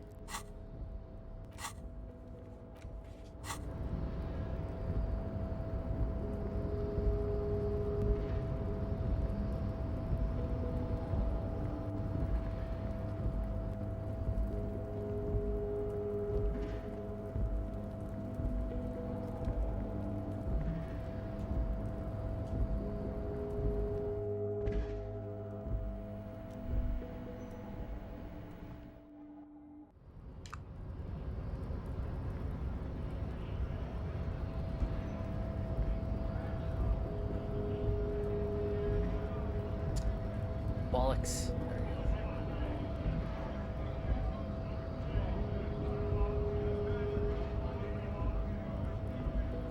Yeah, because I'll talk to all these guys later.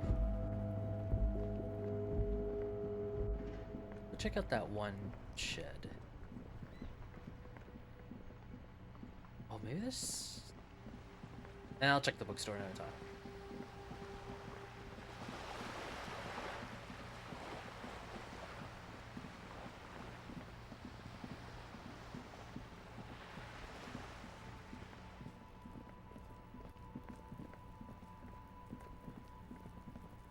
Right, so that goes up to there, but we need another way to do it.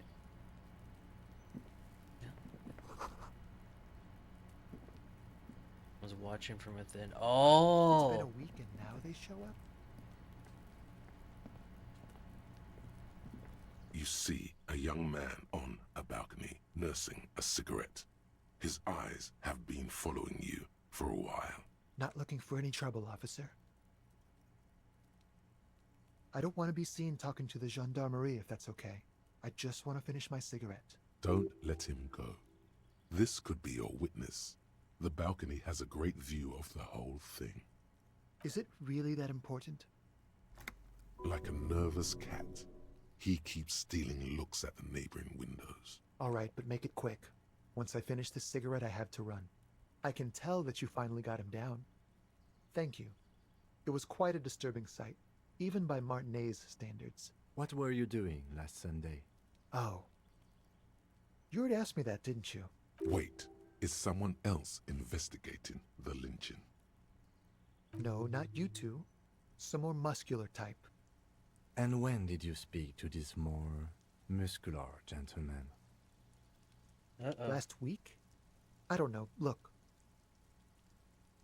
Oh, okay, he's looking It'll rude. take more than rain to bring this place back to life. You didn't answer the question. What were you doing last Sunday? I had a friend over. He was my Sunday friend. He doesn't reply, gesturing no with his cigarette. Under the dull and darkening sky, the neighboring windows stand silent. My name? My name is Martin Martinez. That's definitely not his real name. No, of course not. Could you please lower your voice? No. We won't. Now, if you'll excuse me, I really need to get going. Fuck. This seems like he'll go, but it's very, yeah. Good luck with the investigation. We're not gonna be able to convince him. I just know it. That'd be a lot of luck if that were the case.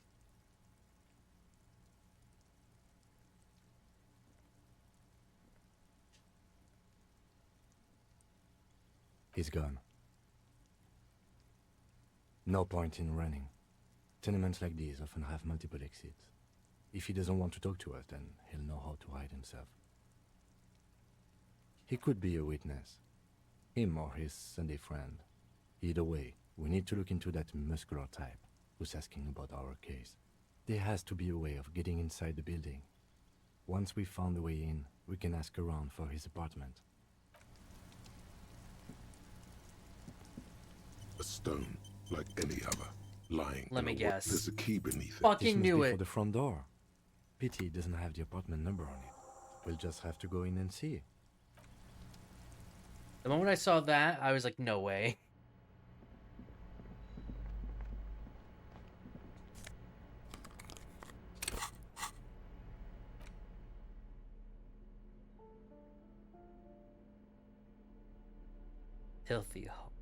Filthy boho, probably a narcomaniac.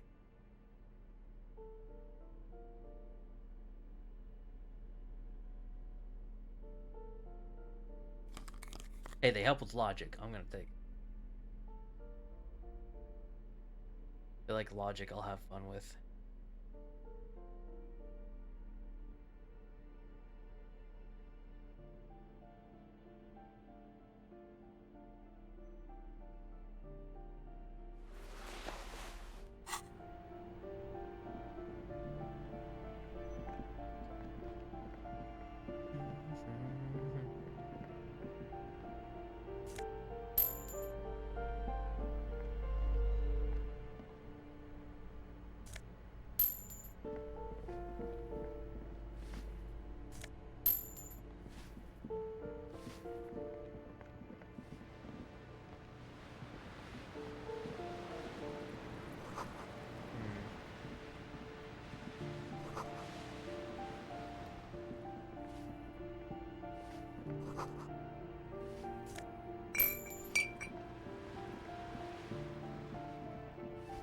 Say that it's nearing getting late. I'll look around here later.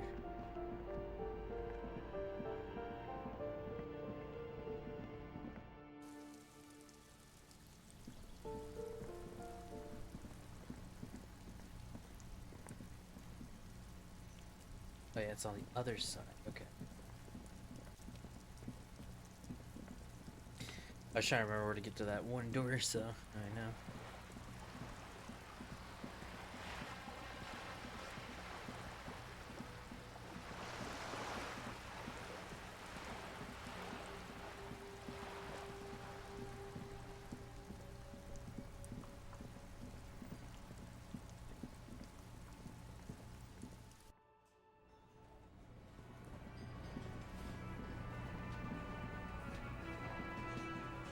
Wait, why did I go in here? God damn it.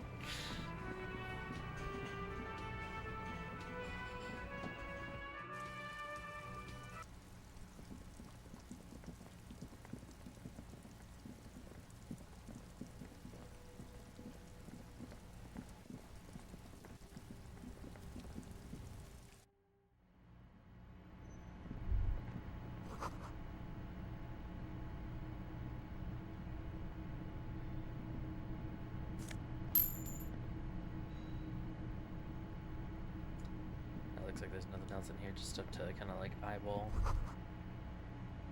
Be still, my beating heart. It's amphetamine. Sweet amphetamine. Uh-oh. The lieutenant isn't studying the powder in the mirror. He's studying you. There's a good, vague way to ask where he stands on drug use. Professionally, I mean.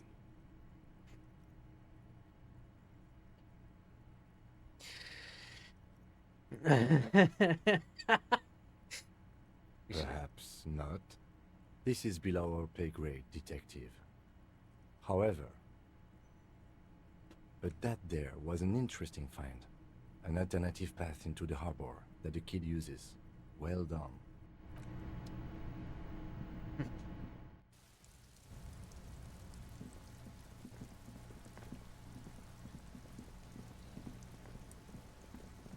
They've kind of got a lot of stuff. Let me see what the pawn store has.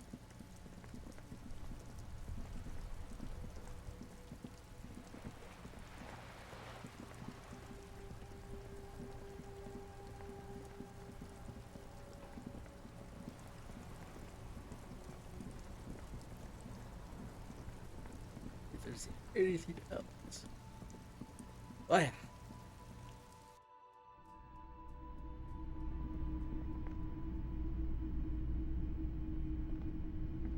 Hello again. How can I help you?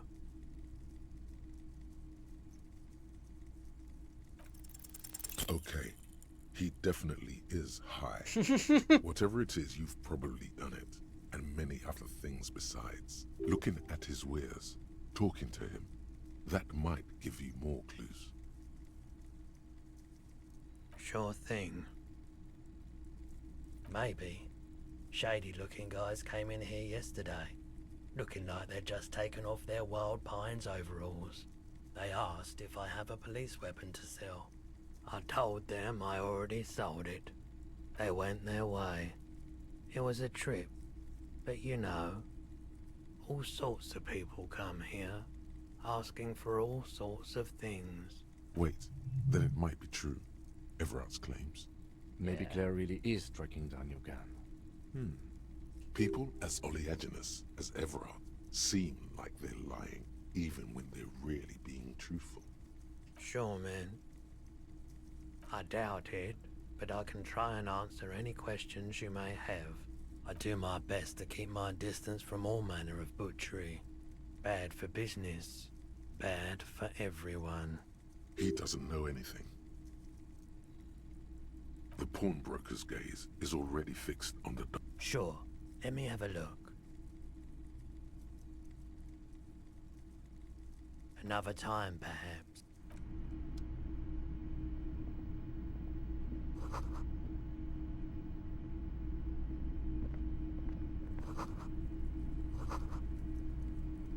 Bust of a woman, the plaque and it says DEI. What the fuck was he just doing?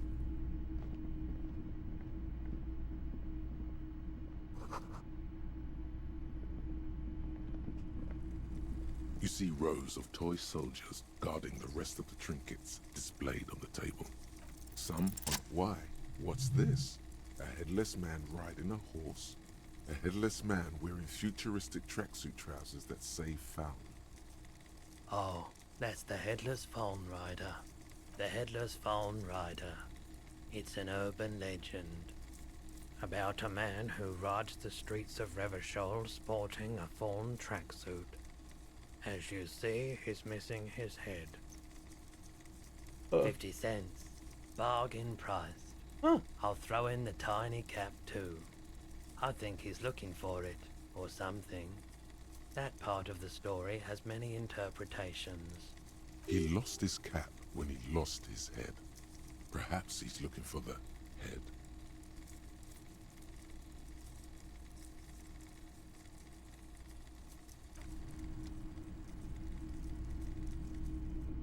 The boomboxes on the shelf look well loved. One especially catches your eye.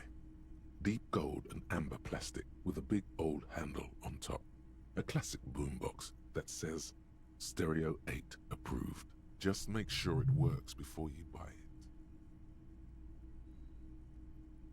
it. is the Harman Welsh W2, made in Vespa, designed in Seoul. Plays all reel-to-reel formats, 2mm, 8mm, 12mm.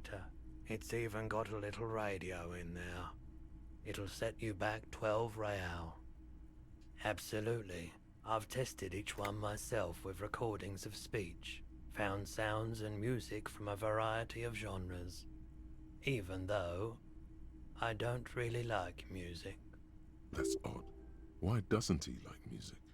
The stuff I record myself, silverware shaking in drawers as motor cars race by, nocturnal animals climbing on the roof, airship rotors, that kind of thing. Maybe you should ditch music as well. Get into these more experimental sounds he's describing. You know what? I'll take And it. here you are, quality sound reproduction on the go. It'll play anything, wherever, turn any tape into a conversation of sounds and shapes. It could be useful.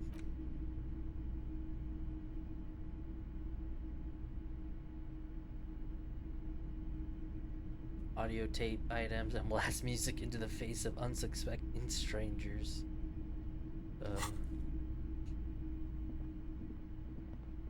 Wow, a very large red t-shirt with an impressive print stands out from the other garb. Oh yeah, the print depicts a muscled man striding toward you, a giant sword in each hand, encircled by burning embers. Behind him is a cluster of cabins engulfed in flames. Beneath him are the words, Hyundai burning. The antlers on the hood of the man's cloak and his piercing blue eyes are familiar. I doubt the real man from Hyundai was as poor a role model as the one in the popular literature. But yes, the books are very sexist, in a not entirely unenjoyable way. I mean, even if the man from Hyundai didn't exist before the adventure novels, the stories have made it so that he has. It's simple, really. Okay. You sound skeptical. It's not that complicated.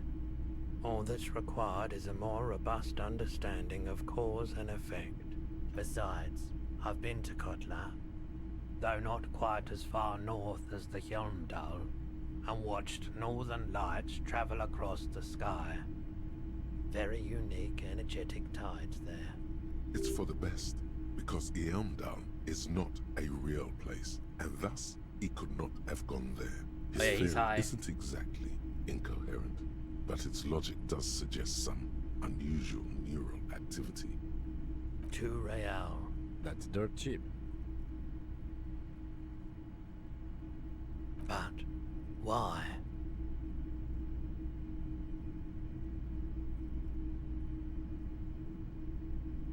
You'll just have to buy it then. But it's not like it's expensive. A typical Martinez streetlight sits among assorted floor and table lamps. It was brought to me to be altered. We are not here to investigate the theft of city property. You have to admit it's rather clever what he's done with it. 700 real. A bargain, I dare say. There's also the matter of rewiring, but the most important transformation is the light's placement among ordinary indoor fixtures, which has adjusted its morphological field. The light became suitable for use inside the home just a few days ago. I don't want to know if you can actually buy this thing. Oh my god. What use was that? Yes, officer. As you see, it's in perfect working order. His manner is casual, but his speech is careful, measured. He wants you to know that he has nothing to hide. The light pole has been carefully cut, and the wiring has been redone and attached to a standard indoor plug. The light buzzes faintly, but persistently. This would make quite a statement in your living room. Alright, I guess I've seen it. Do you think I can try and... Hello again. How can I help you? Strange pricing, brain activity, composure. Feeling warm and enthralled by the movement of light, while the mind continues to race forward. Lucky bastard. He's probably on Parolidon. It's tough to come by on the street. A drug developed by the military to treat and prevent radiation sickness. It has psychedelic side effects, and it makes your eyes turn yellow.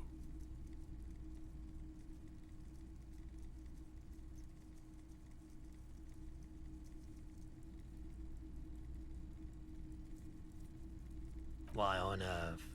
These are prescription. I can't really see without them.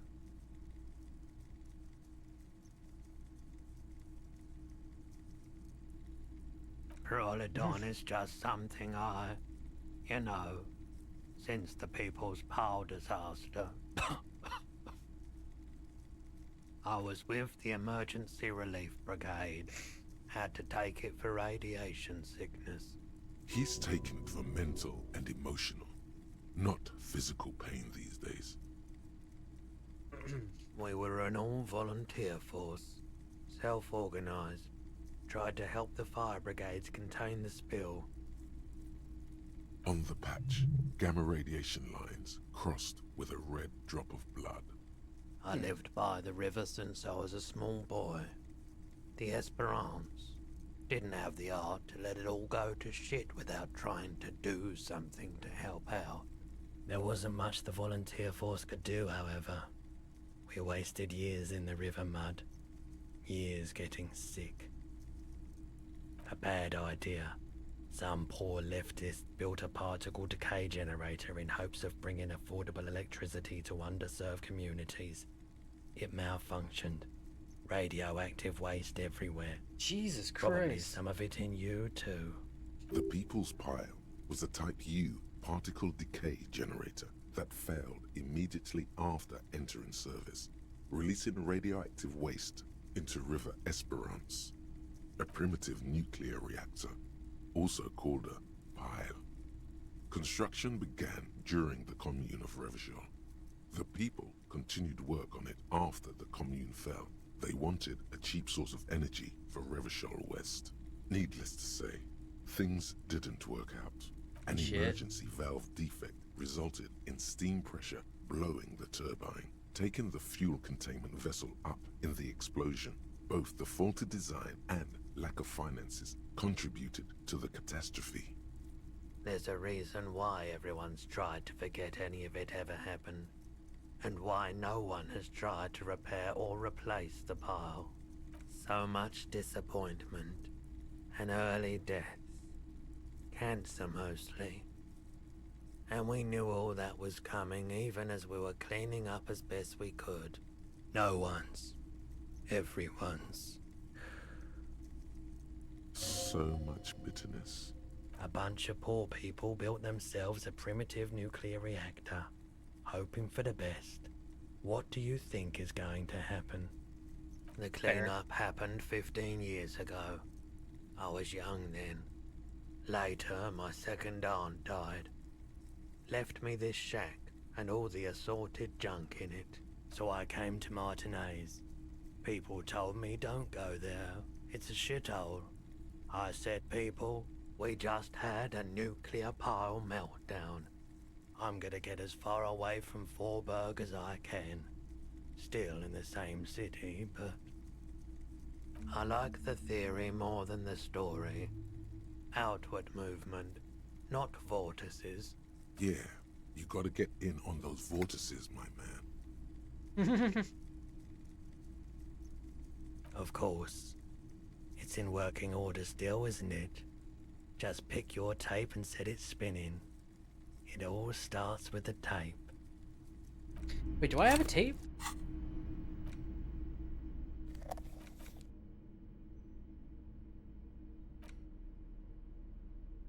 That's bug. Do I have a tape? Huh.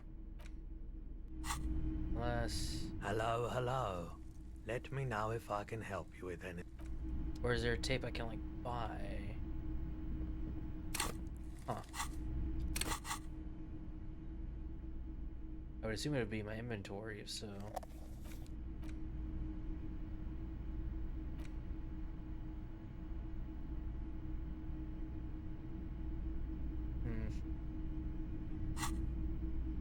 Oh yeah, I'm gonna actually go ahead and up my endurance.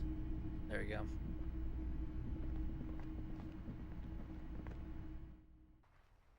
Get me a little more HP.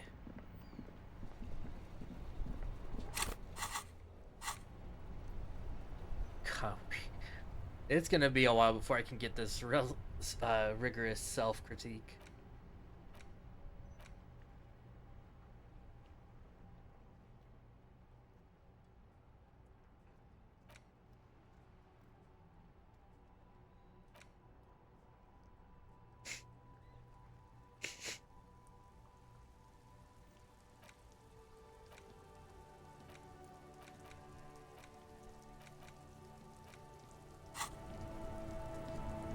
Okay.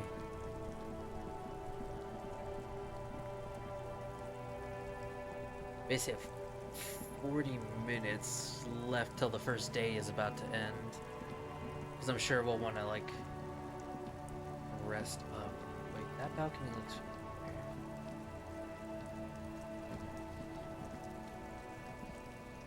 Fuck, does Kuno care?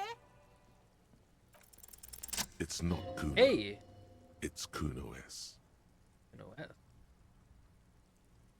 Fuck you whispering about? He's whispering too. He's going with it. But watch what happens.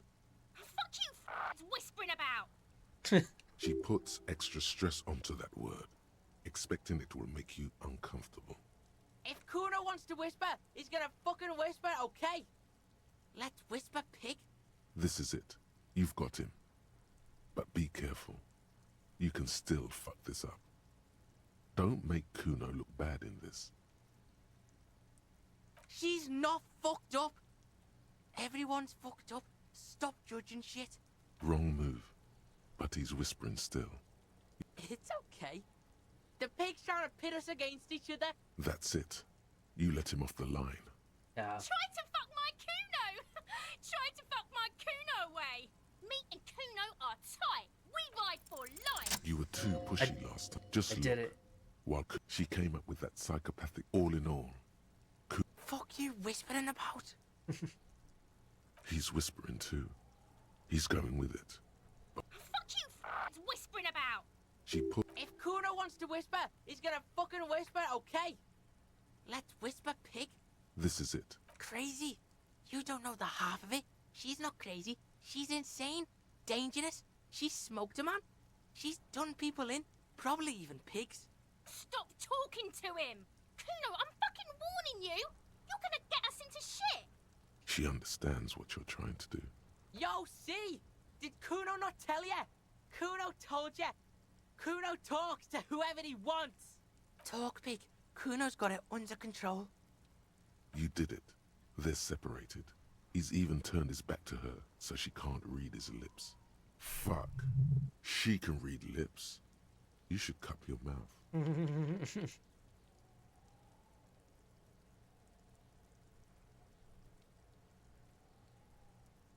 Yeah, she's psycho. None of that kiddie psycho. Cat burn and shit. She does the real deal. Yeah. Yeah, let's. Kuno means she killed someone. That's right. She's a killer. Like, actually a killer.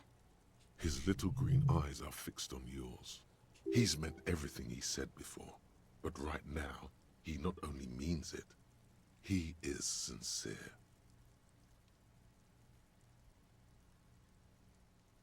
Fucking yeah. Kuno knows you don't want to face this right now. This dark shit. Kuno faces this shit every day. Makes Kuno's skin crawl. She's probably killed a pig too. I mean, I'm pretty sure she has. Forget Kuno said that. Kuno was just shitting. Kuno was just running his mouth. Kuno's stupid like that. A cop would be too large for her to overpower. But a determined child of her size can still kill the vulnerable, the elderly, the homeless, or other children. The creature peers at you both from over the fence. There is something searching in her eyes. Fuck no, she's not my sister. She's just a stray who got in, like a mad dog or some shit. Majima. Yeah, she was just there. What was that, Kuno? She was in the hallway, dripping wet, by the fucking shoe rack, in the dark. Kuno's got no fucking idea. Her hair was all wet. I think she pissed on the floor too. She was there for 3 days, in the corner, every time Kuno went out. I don't know. Someone left the door open. Kuno comes home and she's sleeping under the desk, under the pile of clothes, like a dog. Kuno's dad doesn't give a shit. Doesn't even see her there, or thinks it's fucking Kuno. Shit's all on Kuno. Fuck. Fuck knows. She says it's the song of her people, or some shit. Crazy people. The fucking Nakis. I don't know. It's Suruese. The Suru are an indigenous ethnic minority in the social democratic powerhouse Vasa on the tundra and tiger-covered Isola of Katla. Far, far away from here. As far as possible, really. Suruese? Like that man from Helmdall shit? She could be. She could be that Helmdall shit.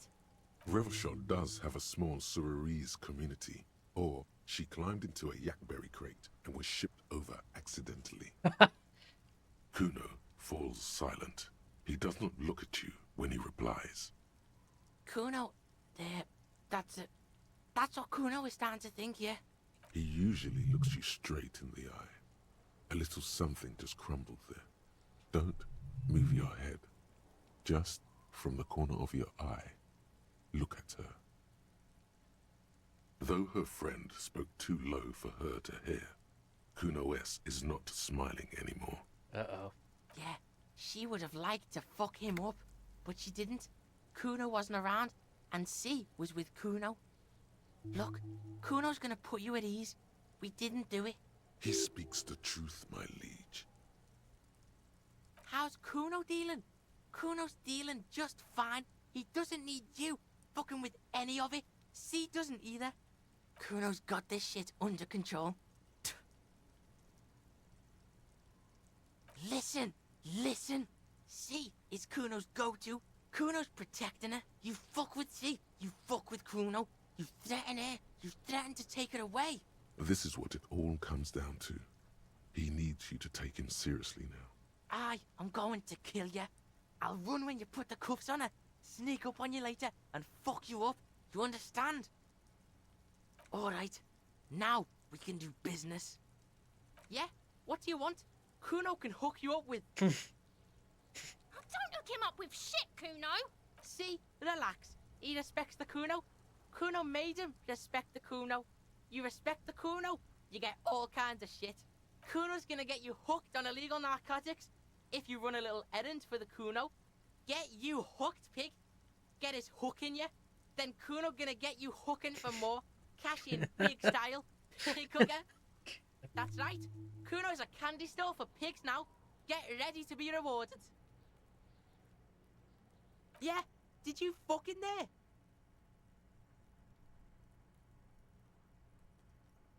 It's a vitamin, pig. Don't you know anything? You could use some. Yeah, it's the mag. You fucking need that shit to stay on top of your game. Kuno goes through like a tube a day, rips mag like a motherfucker, and you could use a bottle. Oh, don't teach him, Kuno! He's gonna use it against you, Kuno! You're not getting this, pig. It completely takes away the hangover. It's like you didn't do anything. Like you stayed home playing with your choo-choo. Fuck you, pig! Don't do mag! You're gonna OD and you're gonna fucking die! That's where Kuno gets his daily hit of electric. Kuno Shazam! Kuno rides the fucking lightning in there, pig. Bet you'd like to ride the lightning too, wouldn't you? You feel tired and old, but you could have that sparkle in your eyes. No! I am a feminist. I can't take drugs, Kuno remember? about his kingdom. Oh my god. Kuno doesn't fucking care. Oh my Hear god. that? Magnesium. That's what you're lacking. The lack of magnesium has you slouched. Yes, and it's critical. Look at yourself. You're practically devolving into a fish due to the lack of magnesium in your bloodstream. Maggot sideways? What are you talking about? You need to maggot up. You've probably had 2 heart attacks and a minor stroke already. And the only prescription is insane amounts of magnesium. Yes, if you want to live, you need to evolve. You need to transcend the carbon barrier. Go to the apothecary and buy insane amounts of magnesium. It will reverse the damage to your circulatory system. I'm gonna assume it now gives the ability to heal me, maybe, from that sounds of it. -1 shivers.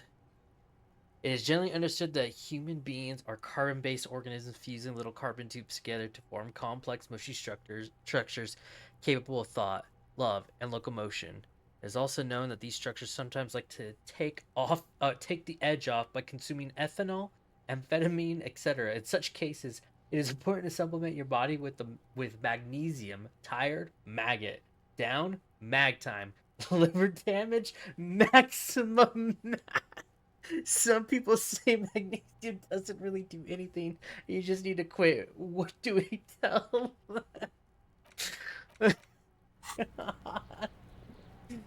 Oh my god. Oh, Jesus Christ. I cannot imagine a drug-fueled fucking mission. God.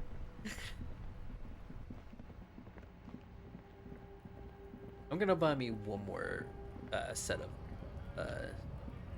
medicine though. Oh yeah, that's also turning what I have. The term is your bottles clunk into... Yay. A small cabinet on the wall is filled with various medicine bottles. Okay, here. I hope Saint Baptiste makes you feel better. Yay. Alright.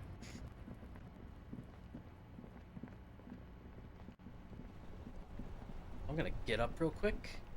I'm just gonna let the... I think time will pass when it stands out. I'm gonna test this out. But, I'm gonna stand just right here, enjoy the tunes. I'm curious if time will pass. Because like I said, I want to wait till the next day at this point. Give me a moment. Oh, God.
I'm gonna be honest, I don't think time is moving when standing still, and I think that's actually kind of smart. So we might need to move around and talk to people. Okay, I could probably think of one more person to talk to for some shit. But I am gonna take a quick second. I'll be 1 moment. Quick stretch. Got me another drink, just did another Sprite and tequila because it was pretty good. Whoa, okay, I think I put a little more than I thought. Holy shit.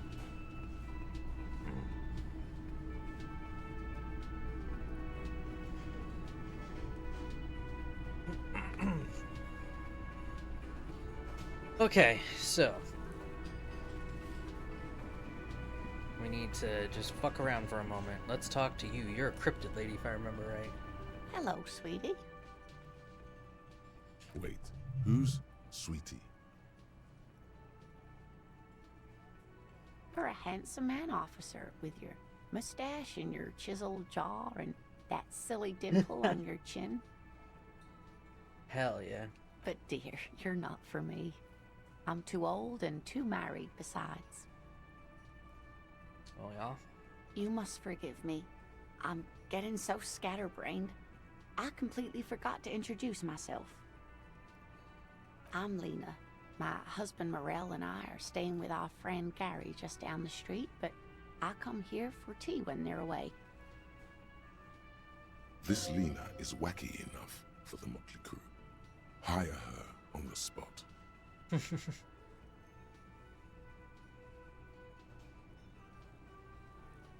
Yes, officer.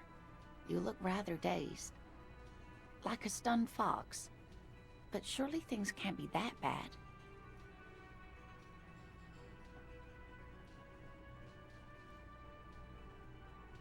You know where we are, right? That's right. In a hostel called the Whirling in Rags, to be precise. How would I even begin to tell you? Revachol is the most beautiful city in the world. We're fortunate to be here, you and I. I haven't seen very many other cities personally, but everyone says so. Revachol is a rare jewel. This city used to rule the world, though it has seen better days. Speaking of history, you know what year it is, yes?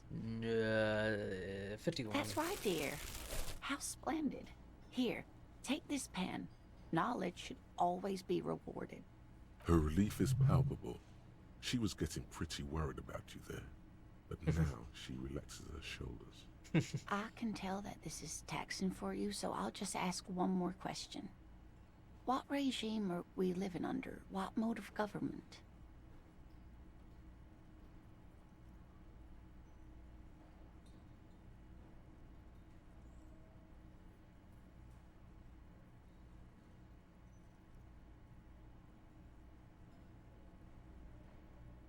Nope.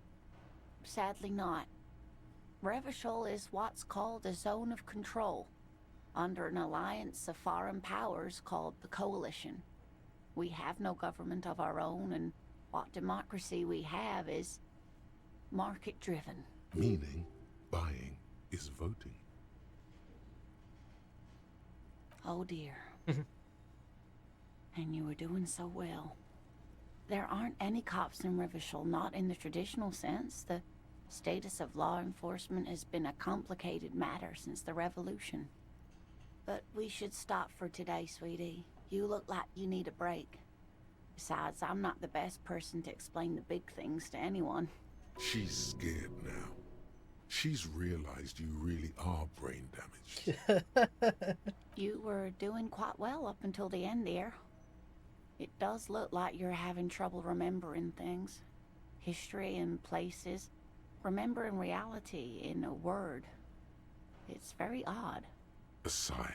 The lieutenant buries his nose in his notebook.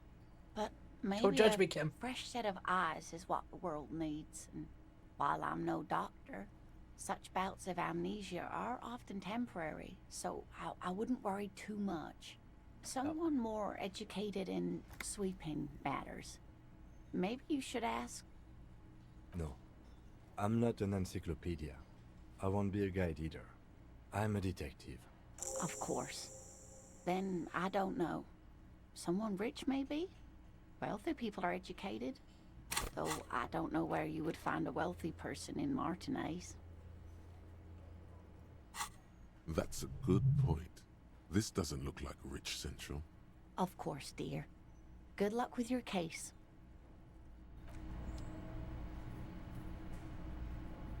Yes?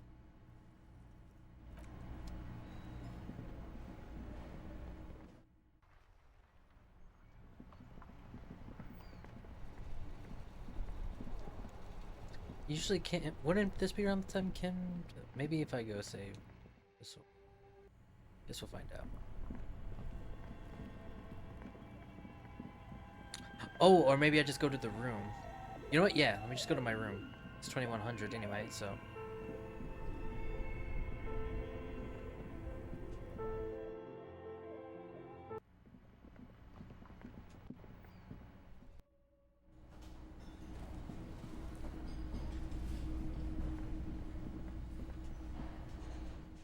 Oh, he did say he got a room.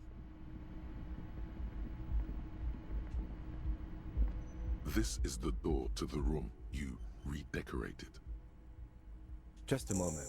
We should talk about our progress on the investigation. Let's go out to the balcony.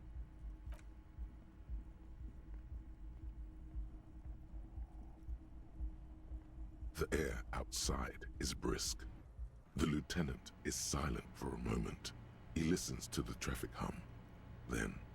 Now then, we should talk about the investigation. But I also feel you're a bit hazy on the RCM. Our role here, our rights, our jurisdiction, basically. I have a cigarette every night when I go over my notes. It's something of a ritual. Oh man, he looks so devastatingly cool with that cigarette. You mean this?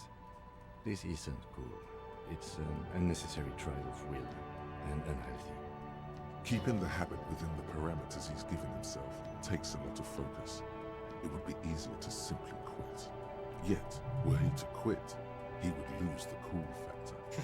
This man relishes his cool quite a bit, below it all. Yes, it's been a long and eventful day.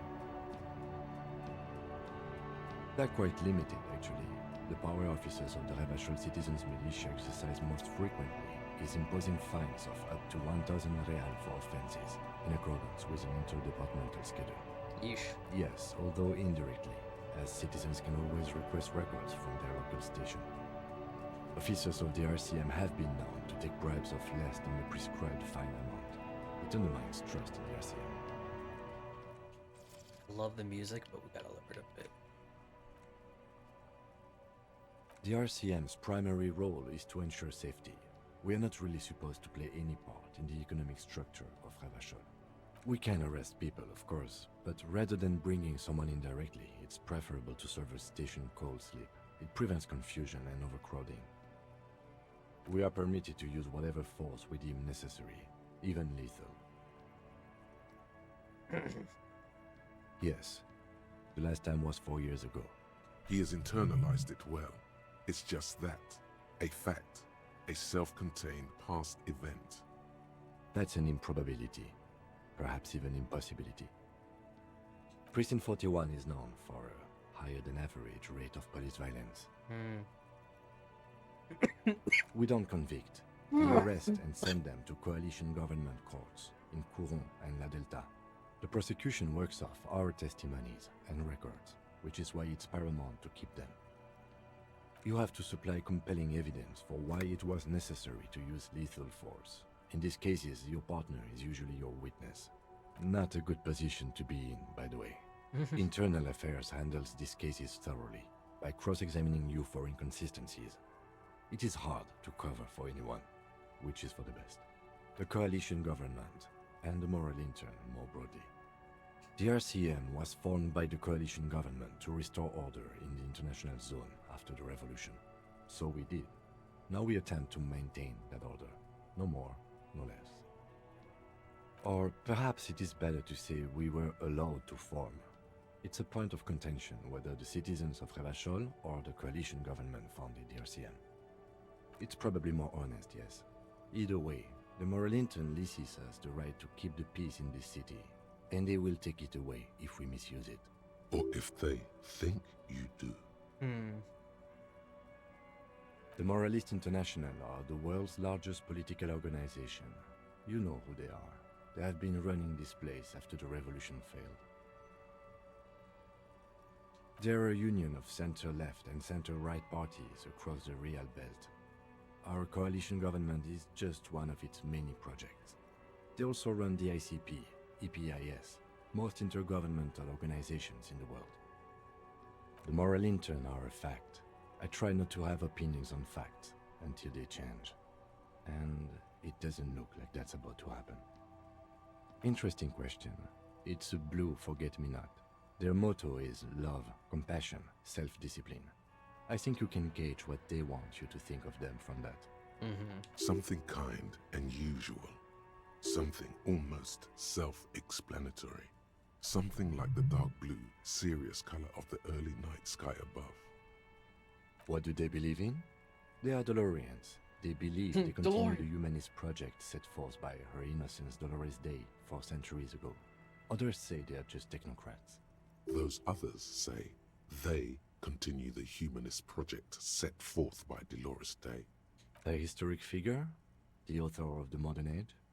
You will have to look elsewhere for opinions. The subject of humanism is too abstract for me. Do you?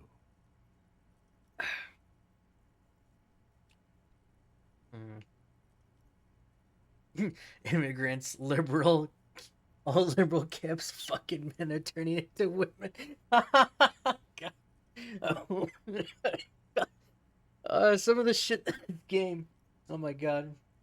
You're stooges of the world's biggest bourgeoisie organization protecting bourgeoisie rights. I'm sorry. I'm so bad at saying words. You've done an awful job here. Have you seen this? We need them here, giving us the right to police revolution. In fact, we would need them even if you didn't think that way. We are in what is called the twilight of international law. The laws we claim to enforce come from the MI. Without them, we are simply vigilantes. Spoken like a revolutionary, not a cop. But hypothetical aside, in Martinez we already are vigilantes. At least the Union thinks so. I expect our job here to prove quite challenging. Well, we inspected the victim's body, so that's good. It was not easily approachable in that state, but we did it. I would say our initial inspection was very thorough, and we have solid leads to follow up on. Then you shot the body down, which was quite the shot. I admit I wasn't sure whether I should give you the gun, but I'm glad I did. Your shot enabled us to perform a field autopsy on the victim. We found some things we can really work with. Moreover, you found that the hanged man wasn't just hanged, he was also shot. That was some excellent detective work. And you managed to locate and pull out the bullet, so we can get ballistics, make off the gun. All this is invaluable. We haven't gotten the body out of the yard yet, but at least it's been refrigerated. There's still work to be done at the crime scene when we go back to deal with the body. We mustn't forget that. Now for the interviews.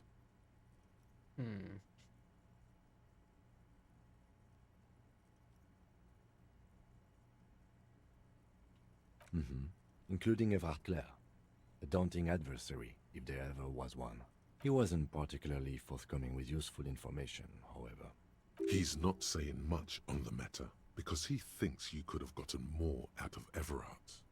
Claire also helped you, how should I say, remember your name? That's a relief. Moving on. We talked to Joyce Messier, but didn't get any information from her. I have a feeling Joyce knows how dangerous the situation really is. We have to get her to talk to us. If Kim is emphasizing something this much, it really must be important. Above all, though, today was exhausting. What's with all the running? You run a lot. Is that a standard Precinct 41 practice?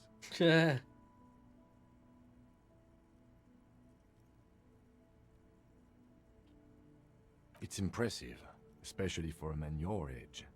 And in those hills. Nice shoes, by the way. I like the green. Goes with the orange. Thank you. Yeah, it's getting very cold now. Let's go.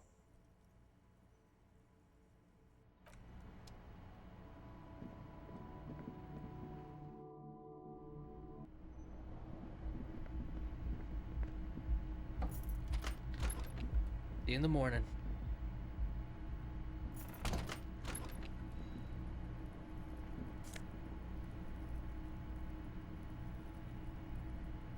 Wonder if I could have said something.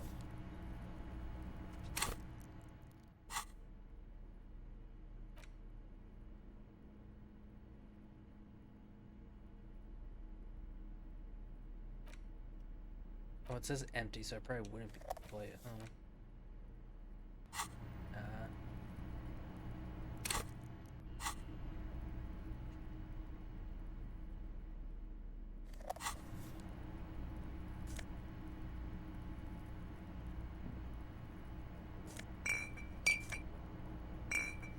Got all the hair in this place.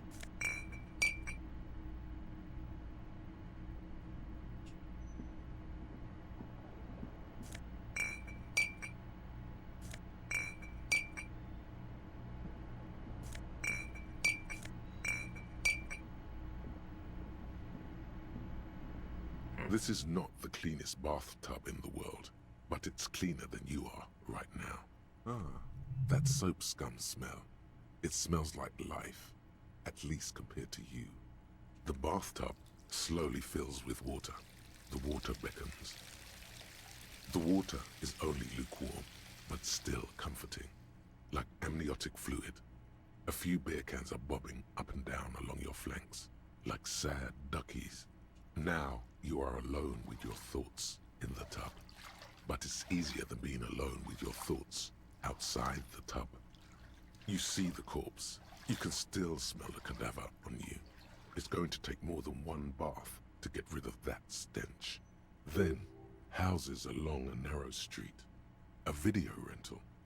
Darkness on the planet's curvature. Your fingers grow pale and are covered with tiny whirls as the water cools. The waterline recedes as you stand. You are cold now. Your clothes stick to your still moist skin. Why didn't you dry yourself? A mirror hangs on the bathroom wall. In it, your face, adorned with the expression.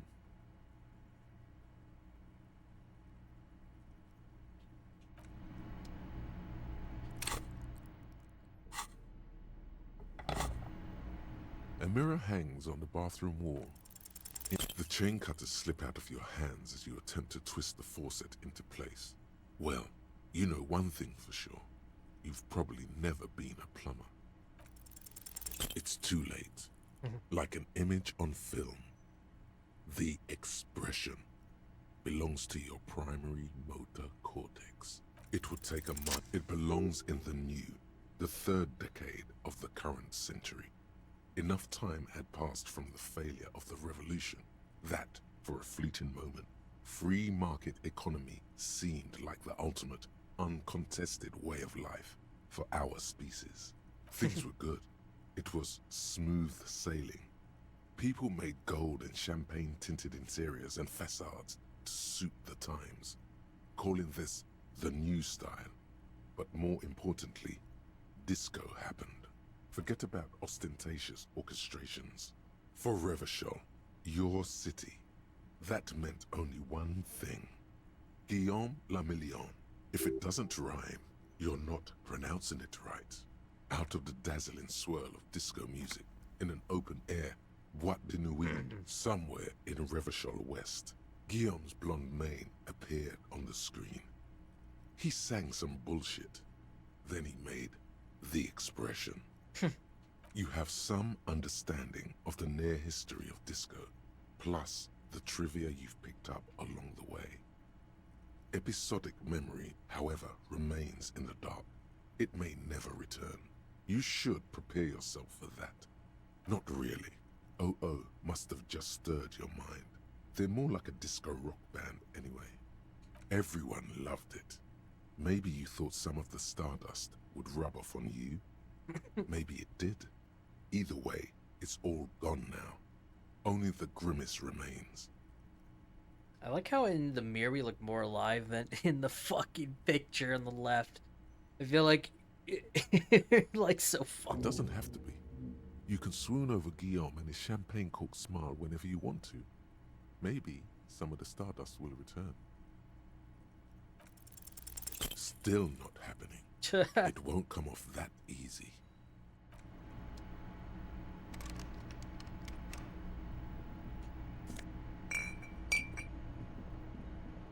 Any other bottles? Look like it. The bed is cold and not particularly inviting, but it's yours. The sheets look awful. The option to go to sleep becomes available every night after 9 p.m. The sheets feel at once coarse and clammy against your skin.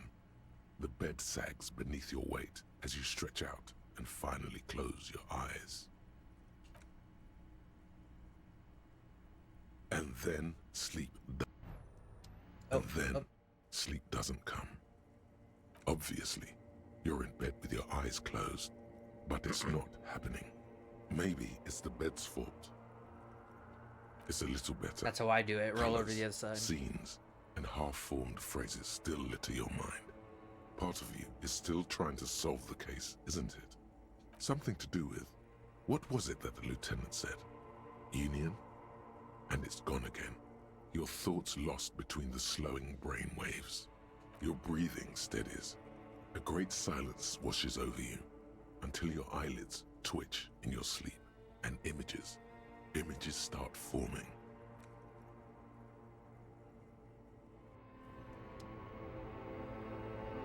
Ugh.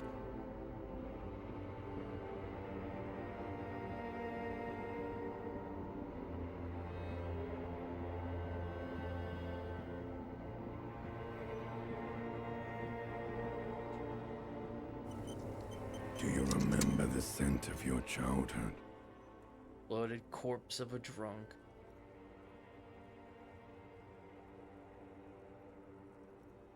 Do you remember your wife's hand on your face?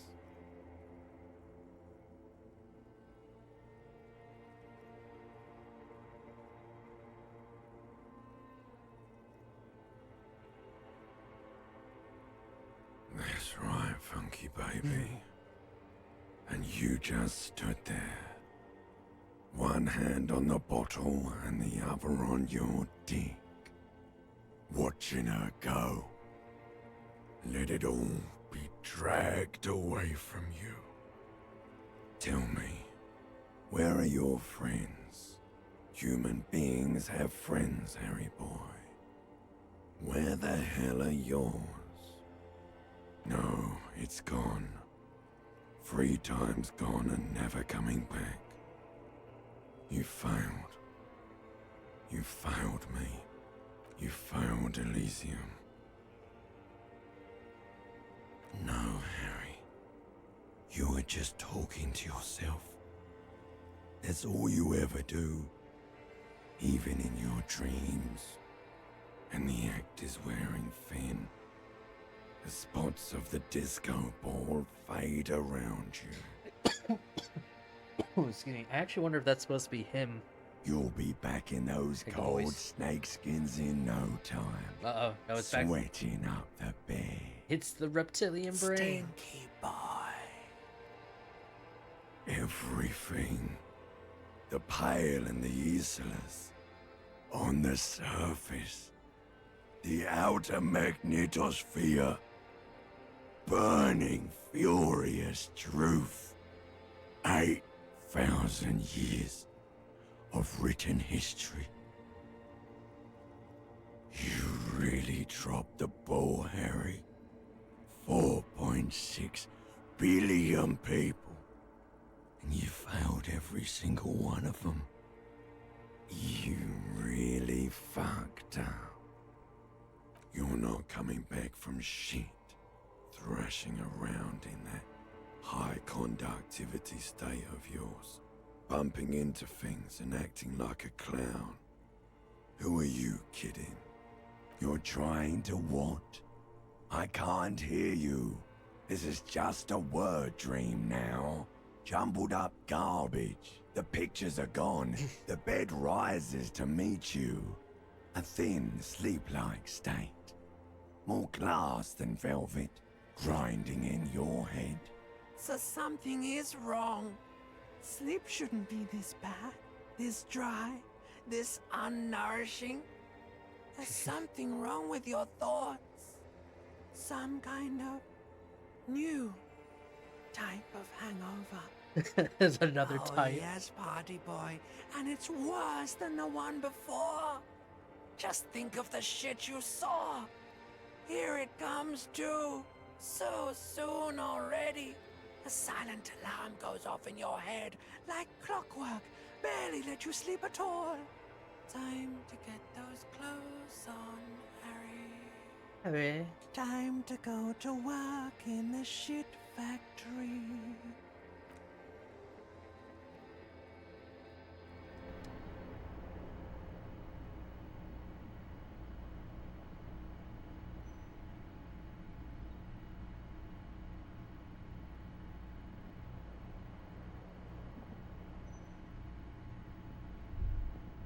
Good going, buddy. Yes, wait till you see the one with the chick in it. It's gonna be a good one. You feel even worse this morning than you did last night. You mean, why are you so tired? Too tired and down to even think? It is worrying, isn't it? You can't be a detective like this. Detectives need to be able to think. It's just that your heart has finally pumped all the speed out of your system, Buster. Time to get some more. You're too weak to say no now. Waking up is the worst part. Maybe somewhere down the line you could decline.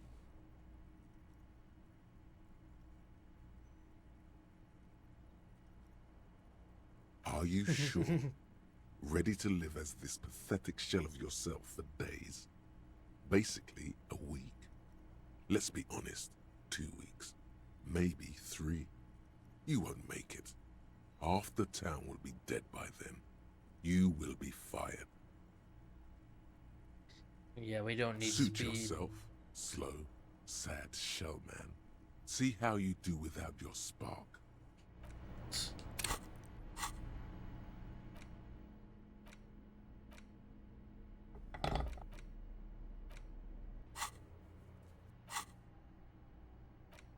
%82%.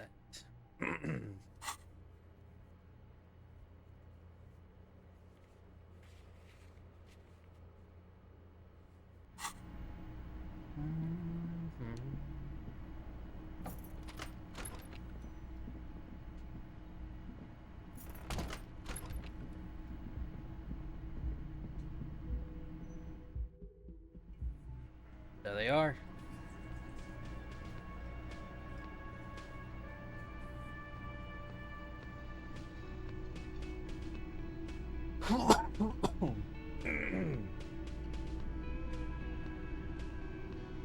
Morning.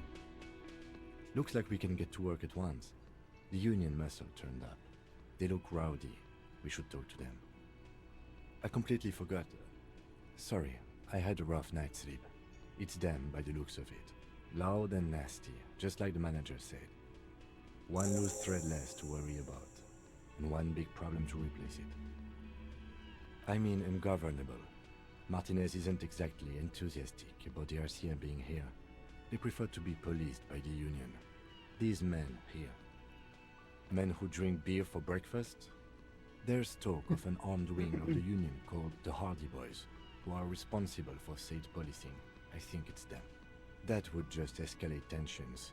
No captain would sign off on it. Solving one murder isn't worth a conflict between the RCM and the Debarders Union. In fact, even the death of 2 detectives might not warrant an all-out war. So let's keep a cool head, okay? Everything points to the Dockworkers Union. The belt used for hanging him, the circumstances in Martinez, my preliminary information. Which may, of course, all be wrong. But we still need to talk to them, and it won't be easy.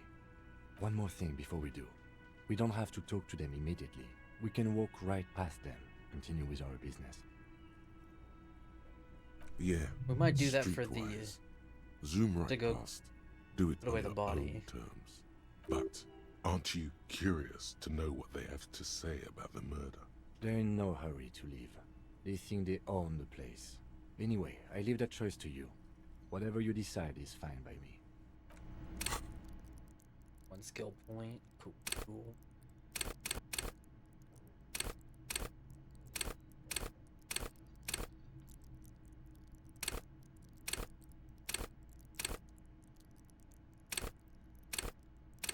Really hope we can get them to up my psyche. It would be nice, honestly.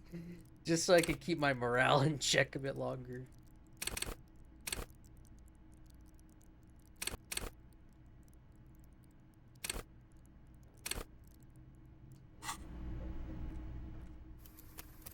Alright. I think that's a good amount of progress now that we have this full day. When we get back into the game, we'll have like tons of shit to do, people to talk with. I'm sure some things have changed, of course, being that it's day 2, so I guess we'll see. So, for those watching on the VODs then, I hope you enjoyed. Oh, I saw my AFK.